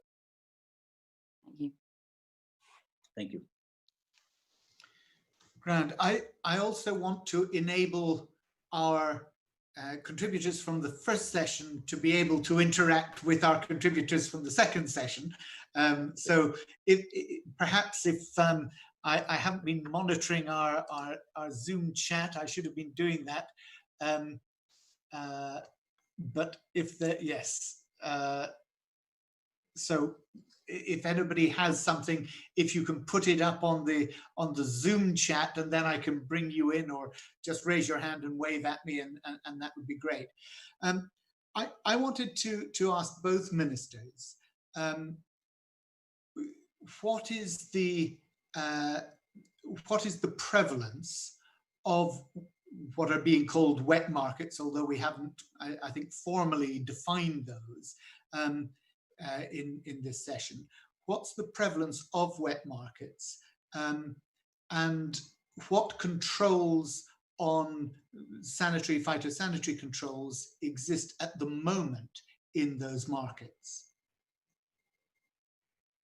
Well, we don't have any in Kenya. Kenya, we don't even export animals. We have very strict rules on export of animals live, and we don't export animals to individuals, neither for trading in the wet markets. So we don't have any relationship with wet markets. But we know the state of the wet markets, particularly in the Far East, are in a bad state, unhygienic probably, and that is what is the cause of these pandemics. So yes, we need not only hygiene, but also we need to control, strict controls of this one. For us, we champion a total closure of the wet market, particularly for wildlife, because that is going to put pressure on our side, being Africa. And that's why we said ivory. We've seen the ivory. When China and the UK shut down their domestic markets, we saw the decline of demand. The same thing, there will be a decline of demand if we shut down those wet markets in the Far East. So are there any bushmeat markets in Nairobi or Mombasa? Bushmeat market is illegal. And every now and then we invade all these markets to find out. So people are very careful. And yes, we still have a challenge. It's because of the large land we have exposed and the wildlife that is all over the country. Because we have free range wildlife. We don't have caged conservancies. Yeah, all our lands are free range. So there are no fences. So they interact and coexist with other animals and humans. That is the challenge we have. But again, the bushmeat market is very small, and also we have high penalties on it. So it is not, we cannot say it's growing. Sometimes it's out of desperation or poverty, but also lack of enforcement because of our model of conservancies and parks, that they are open, they are not fenced. Thank you. And I can jump in. Yeah. I think if we define wet market as a market where live animals are being sold, because I think that's the big problem. So where you're kind of got cages of different species that are alive and are stressed and are therefore shedding virus and potentially exchanging viruses. That's something that doesn't exist in Gabon and typically in most of Africa. We do have markets like you do in the UK or in farmers markets where you can buy wild rabbit or venison on a Sunday morning farmers market. The health controls here are not as good as they are in developed countries, so that's certainly something that we're looking to improve. Certainly, during the course of this pandemic, we passed rapid legislation to stop people eating bats and pangolins, which are two things that people do traditionally eat in Gabon. When we had the Ebola outbreaks, we banned the consumption of primates. Primates are sometimes rare species that are of interest for conservation, but also they're crop raiders and they cause quite a lot of damage in people's crops. And so people do traditionally shoot at primates to protect their fields. But we banned the movement and the trade of primates because there are so many diseases that you can catch from species that are closely related. And many experts are suggesting that we ban the consumption of small carnivores because carnivores are species that they're eating other animals and therefore they're more exposed to viruses that will infect mammals than the fruit and leaf eaters. But we certainly don't have anything like those Chinese wet markets that seem to be a major risk and something that needs. Thank you. Now, Susan and EJ agreed on a question to Minister Balala. Susan, better that you say it than I try and read it out from the chat. And then if I can bring John in as well, and then Andrew thereafter. Sure, it's always good when EJ and I agree. No, we do quite a lot, actually. It wasn't really so much a question. Thank you, ministers, for your comments. But I think I agree particularly with Lee White's intervention that it's important to work with local communities to develop non-wildlife sustainable, I would stress locally produced, sources of high quality animal and plant protein. That can be backyard poultry, it can be, fresh fish production, etc. That's really important. There's also not enough wildlife to go around independent of the zoonotic risk. And I think it's important to differentiate that from large urban wildlife markets. Wet markets, there's nothing wrong with wet markets when it's fresh fruits and vegetables. We all should be shopping there. But to differentiate these large urban markets differentiate these local consumption from the large markets in Kinshasa, in Brazzaville, in Africa, other African cities, as well as Asia. And that's really what we're focusing on in particular here. But they're not only in Asia, they're also in many of the large cities in Africa. Thank you. Maybe I want to come in here. We in Kenya, we are lucky. We don't have wet markets for wildlife. It's traditionally, we don't consume wildlife. The Maasais, who are the custodians of wildlife, they don't even shoot wildlife. They have cattle, but they don't have wildlife as their source of food. So it's a cultural thing. But these cultures need to evolve and to change. We need to be more civilized and remove all this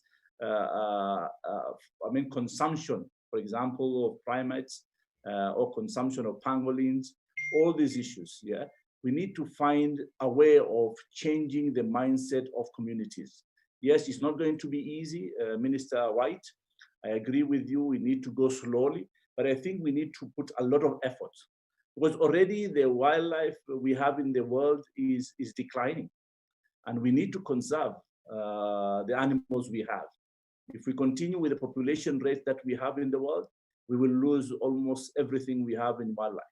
So yes, it's a cultural and traditional thing, but we need to be aggressive into changing the mindset of the people in the rural areas.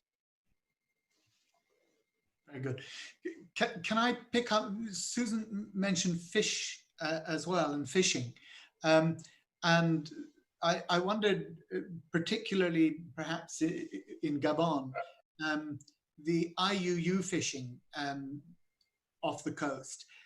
Do we see a link between increased fishing activity, either by major fishing companies or through IUU fishing, having an impact on the traditional sources of protein for coastal communities that then feeds into more going into to bushmeat?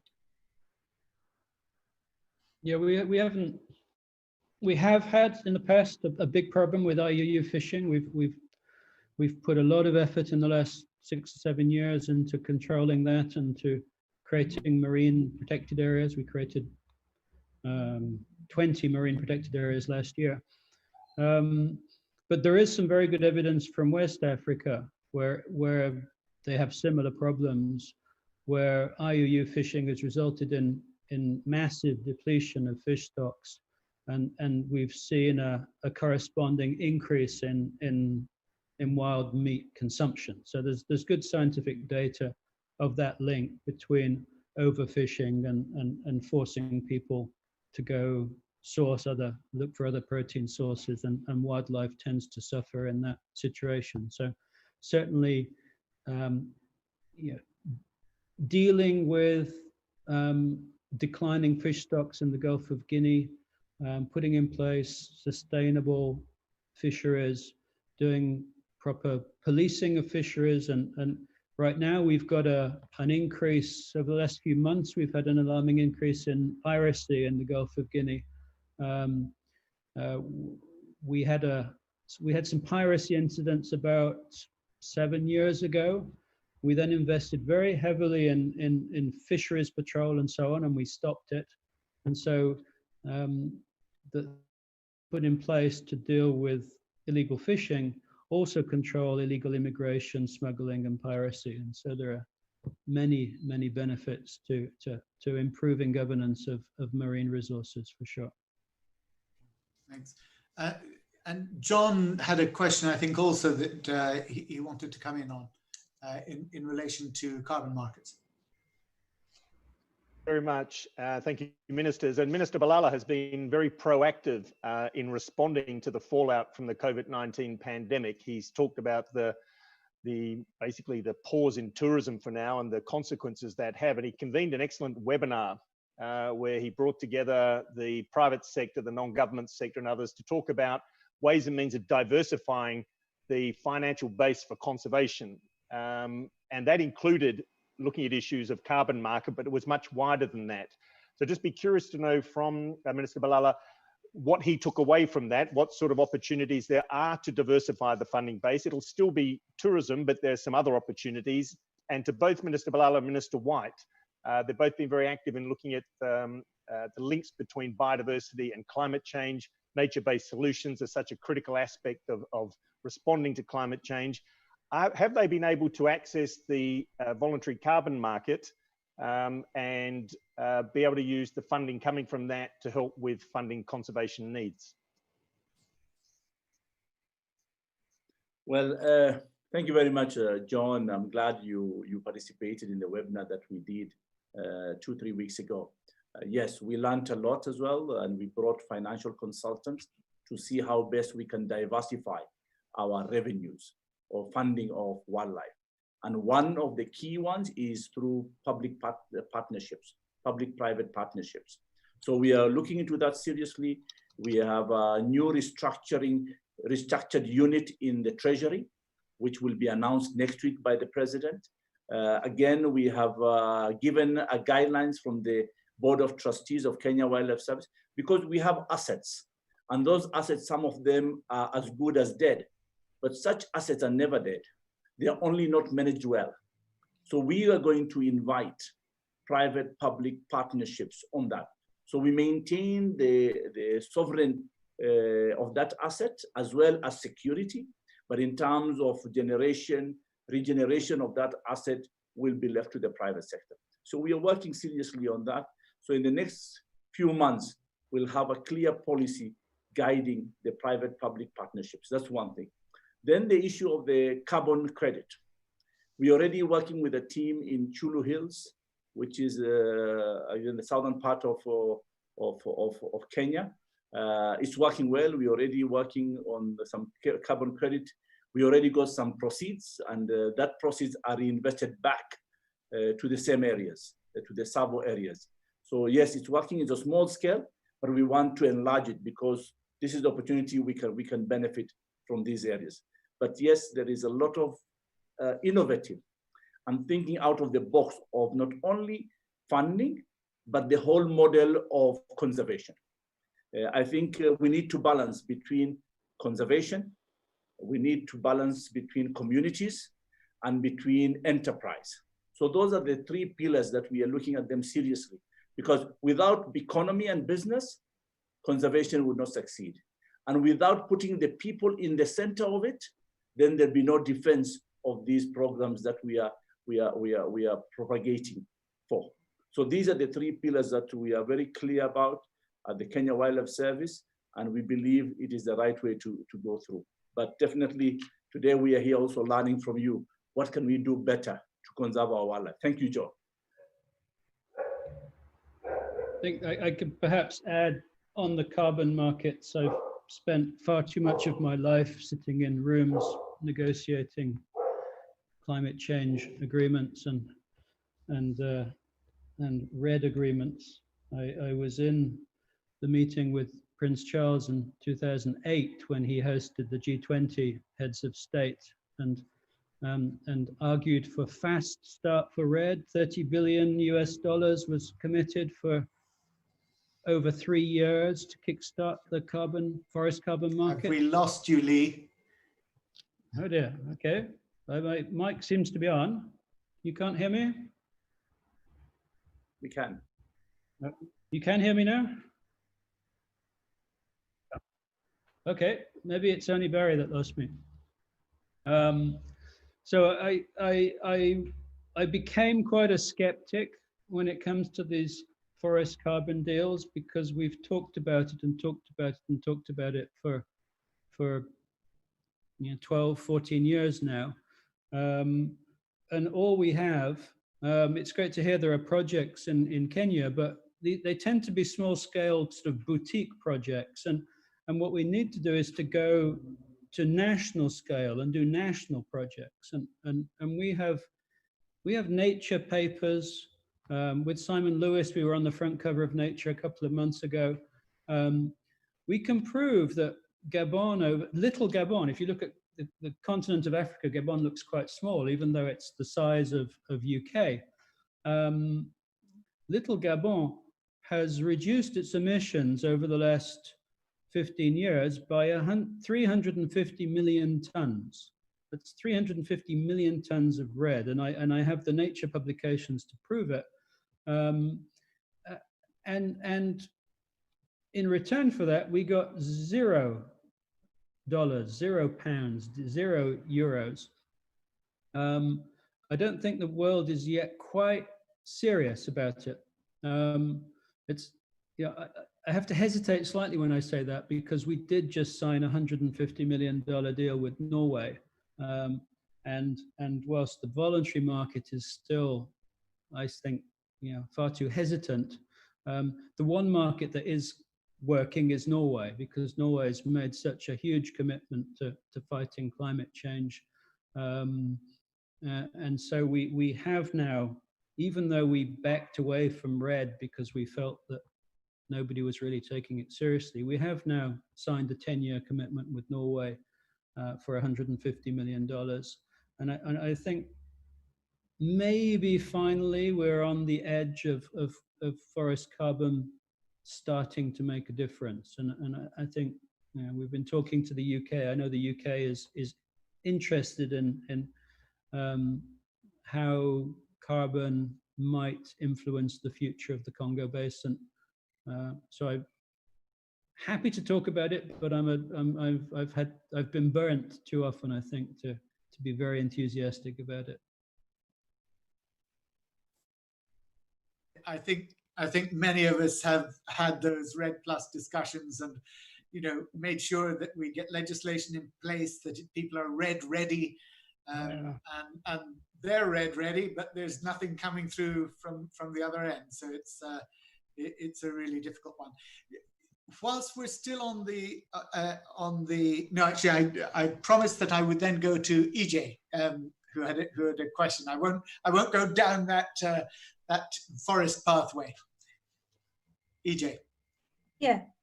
So I'd just like to endorse what Lee was saying about the need for sustainable rural livelihoods and to kind of bring people along with you. And we've been working in Cameroon for a while, thinking about why it is that people eat and use wild meat around the Jar Reserve. And people are quite comfortable with the idea of fish ponds, for example, and some river fish as alternatives to bushmeat. But they find multiple barriers when they try to commercialize it. And if bushmeat needs to be more than just subsistence, it needs to, at the moment, it's a livelihood. And so they're encountering things like corruption by officials, they're encountering things like permitting issues that mean that when they take their fish to market that's been legally, sustainably harvested, it just isn't worth it for them. So these kind of endemic issues around how local people are actually supposed to change their livelihoods in order to make for a sustainable rural economy that actually provides the protein and the incomes that they need to be resolved on a kind of context-specific basis. And I'd just like to put a plea in here for thinking contextually about the ways in which different parts of the world are relating to wildlife. So the way that Southern Africa, for example, is thinking about wildlife economies is very different to Central Africa, is very different to East Africa. And I think we need to be a little bit sensitive to that.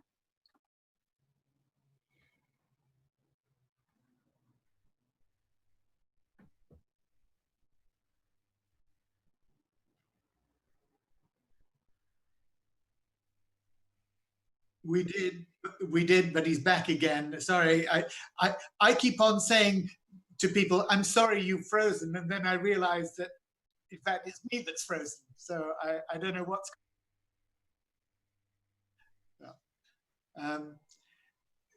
Can I EJ, had you finished? Yeah. Okay. Sorry to have missed that. I'll catch up afterwards from Sachin. Can I ask Andrew to come in with the question that he wanted to put at this point? Yeah.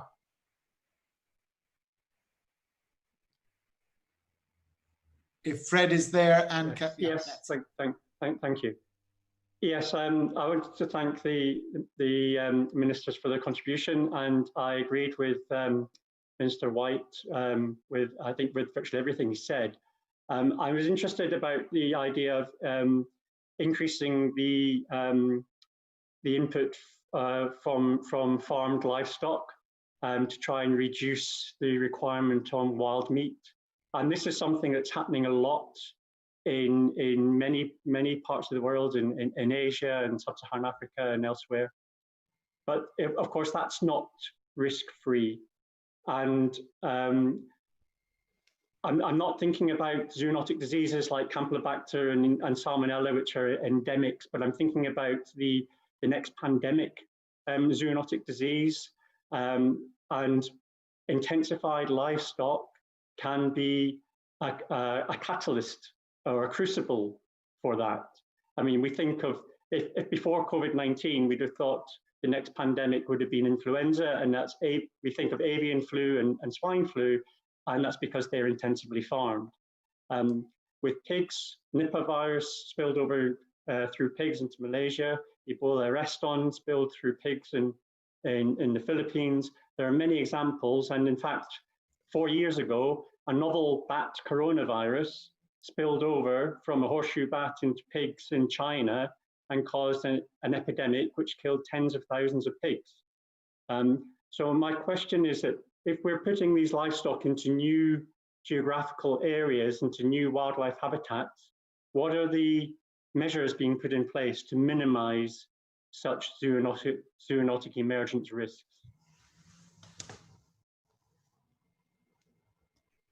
Well, maybe I come in here. Yeah. Minister Lee? Please, Minister. Yeah. Okay, thank you very much. And then I'll go to Lee. Yeah. Thank you very much. What we are doing in Kenya, our model is coexisting humans and the humans' activities, which is grazing of cattle, and then wildlife. But they don't interact directly. It's only the space. Yeah, so it is not like the mass farming of animals. So, and the beauty about our model, they are not in fenced areas. They are free range. So probably that will reduce the impact of the pandemic. So far, we have large parcels of land and we don't see any risk in that angle. Thank you. Mr. White.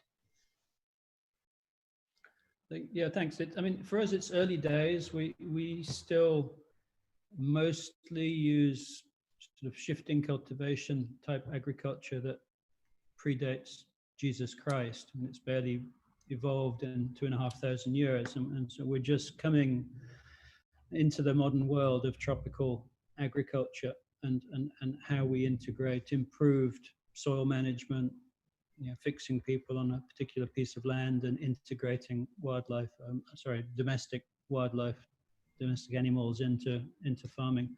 But I think the way it goes around Central Africa, just historically, we have quite a lot of vets who are trained to deal with livestock, and we have tended to ignore the wild meat situation. And so most countries already do have actually trained people and laws and rules about monitoring health in livestock. Thereafter, the challenge is how do we, I guess it's a question of scale and how you integrate the farming landscape around villages and towns into the natural landscape. And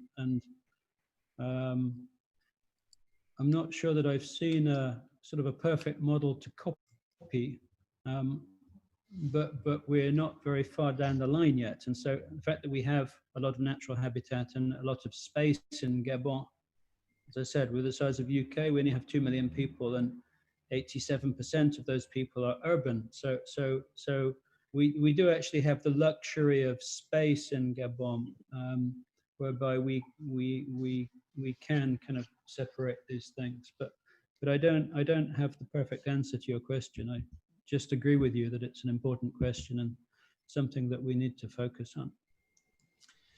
I've got a YouTube question that came in, and this is for Mr. White. And it was, is there any monitoring following the bans? What evidence is there that they've been effective, given the difficulty of enforcement and control throughout rural Gabon?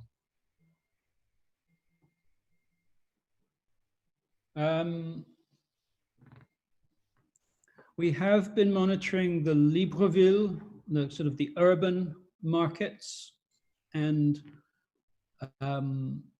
most people have reacted quite well to the ban. Even the wild meat sellers, who tend to be ladies, they basically have said, if we can keep selling other things, then we don't really mind.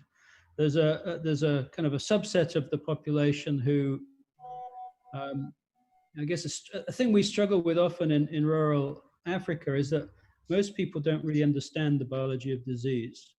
Disease, people who die of disease are thought to have died of something mystical or witchcraft often. And even if it's not mystical, the biology of a virus or a bacteria is not something that people understand. And so, and because it's often white conservationists, and I'm slightly at a disadvantage as a white African minister, because it often comes from the NGOs and so on, people tend to associate this kind of ethic of wildlife can cause you disease as something to do with white people and foreigners, and so some people react quite strongly and say we've been eating these things for thousands of years and it never did my parents any harm. I think if you went into rural United States of America and started telling people they couldn't hunt white-tailed deer anymore, or if you went into France and told them that they can't hunt sanglier anymore, I think you'd get a very similar reaction. So thus far, our public have been quite understanding, but it's early days. We have to work with people, and what we really need to do is to provide a sort of a constructive, positive message. So if the message is we ban all wildlife consumption, then just as would be the case in the US or Europe, certain people will rebel very strongly against that. If we tell people, well, maybe ungulates, maybe duikers, and particularly the smaller duikers, which tend to reproduce quickly and can therefore perhaps be sustainably harvested, maybe those which are, kind of further away from humans, and yes, we can both die of anthrax, but there are fewer diseases perhaps that are jumping between ungulates and humans. If we can say, look, let's focus on 2 or 3 species that people like to eat, that reproduce quickly, and that have a lesser threat when it comes to disease. I think that way, I think the message can get across much more easily. But if I go into the Parliament in Gabon and I ask the members of Parliament, do you want to ban the consumption of the availability of wild meat on the markets in Gabon? Maybe 2 out of 100 will say yes. There's quite a strong cultural aspect to this that requires quite sensitive messaging and a sort of an adult dialogue. If we come in kind of like wildlife missionaries, it tends not to be well received. Yes. Look, ministers, thank you so much. We've reached 6 o'clock.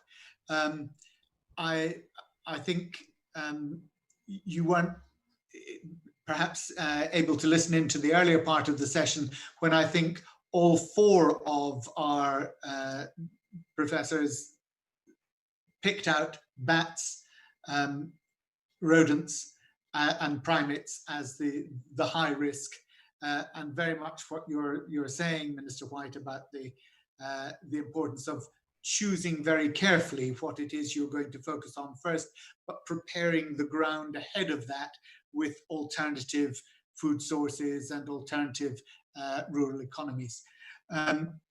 It's been an extraordinary session. We've ranged very, very far and very, very wide. I have one final question, which I think I wanted to throw in. And I can't remember whether it was Andrew or John in their written submissions that mentioned it, but I think one of you mentioned the Lacey Act, which of course I think is one of the most useful pieces of legislation on wildlife in the widest sense that we have. Because of course it applies Occam's razor. It is simple, it is elegant. It says, wait until something's wrong, then come down hard and go right down the supply chain to investigate.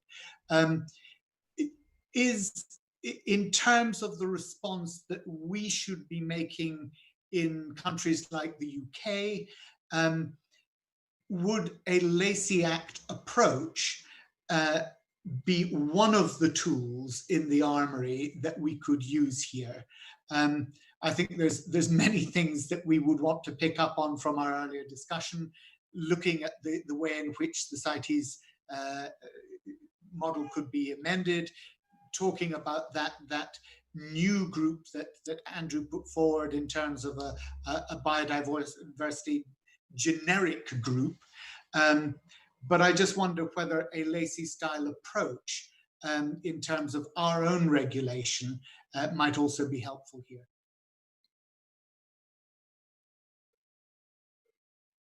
silence. Susan, yeah, you're waving at me. Thank you. I'm waving. Yes, I don't know if there's time to go into detail. The short answer is I think a modified Lacey Act approach would be extremely beneficial in a number of countries, including in the UK. Lacey Act makes it a felony in the United States for anyone to import anything that is in a violation of any other country's law at all. It doesn't have to be a violation of CITES. So it's very strong. There are elements of it that deal with injurious wildlife and prohibiting certain species. I think a modification, instead of prohibiting harmful species, prohibit everything but allow those that may be low risk and harmless. In fact, there are those in the US Congress discussing it now. But the short answer is yes, I think a modified Lacey Act approach could be very beneficial. Thank you. Thank you, Susan. John, you indicated as well. Yes, thank you very much, Chair. And it was the written testimony I gave to the US hearing where I made reference to the Lacey Act, because the beauty of the Lacey Act, it imposes obligations on those who are seeking to bring wildlife into the United States to prove legal origin, whether it's CITES listed or not. People should not be allowed to steal wildlife from any country, whether it's endangered or not. And the obligation should be put on them to prove that they legally acquired that wildlife, whether plant or animal, marine or terrestrial, they legally acquired it in accordance with the national laws before they can bring it in. And if they've stolen it, whether endangered or not, they're going to face, the full force of the law. And I think we can globalize the approach to the Lacey Act through a protocol under the UN Convention Against Transnational Organized Crime, through saying wildlife crime, people should not be allowed to steal stuff from countries. They should face consequences. And at the moment, we have this sort of emergency ward approach at the international level. We wait till the species is almost extinct, and then we pay it some attention. No, you can't steal any stuff. Don't steal stuff from countries. If they want you to take it, they'll authorize it under local law. And I think we can globalize the Lacey Act. Thank you. Ministers, I don't know if either of you want to comment on I think John is spot on, and I would agree with John, because there is a lot of piracy of wildlife across borders. Yeah, so if we can have that globalized, I think it will be important. But yes, again, the challenge also I face is that until wildlife or species that has been almost near extinct, then we pay attention. Why don't we pay attention before it becomes extinct? And this is the problem that's why I said, we need to remodel our conservation programs. We need to think differently on the models that we have in East Africa, for example.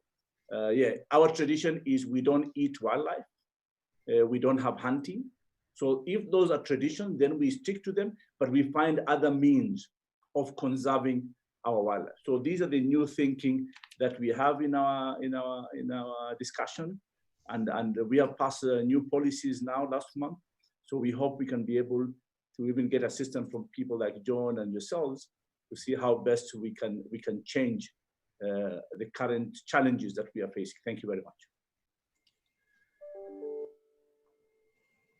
Right. Well, look, at this point, I simply want to say thank you to all of you. In particular, I want to say that I have noted all the different requests for funding, that whether they've come in from research or whether they've come in the form of international cooperation, and you can be sure that I will pass them on to our government here in one way or another. But really have appreciated what's been a fascinating discussion with you all. It's going to take us many hours of sifting through to try and pull the strands together for our eventual report. This is the first, the first two sessions, I should say, that we've had, and we'll be holding further sessions. But my very, very sincere thanks to all of you for just a wonderful afternoon, my time. Susan, you're probably still early morning. Okay, thank you very much, everybody. Bye-bye.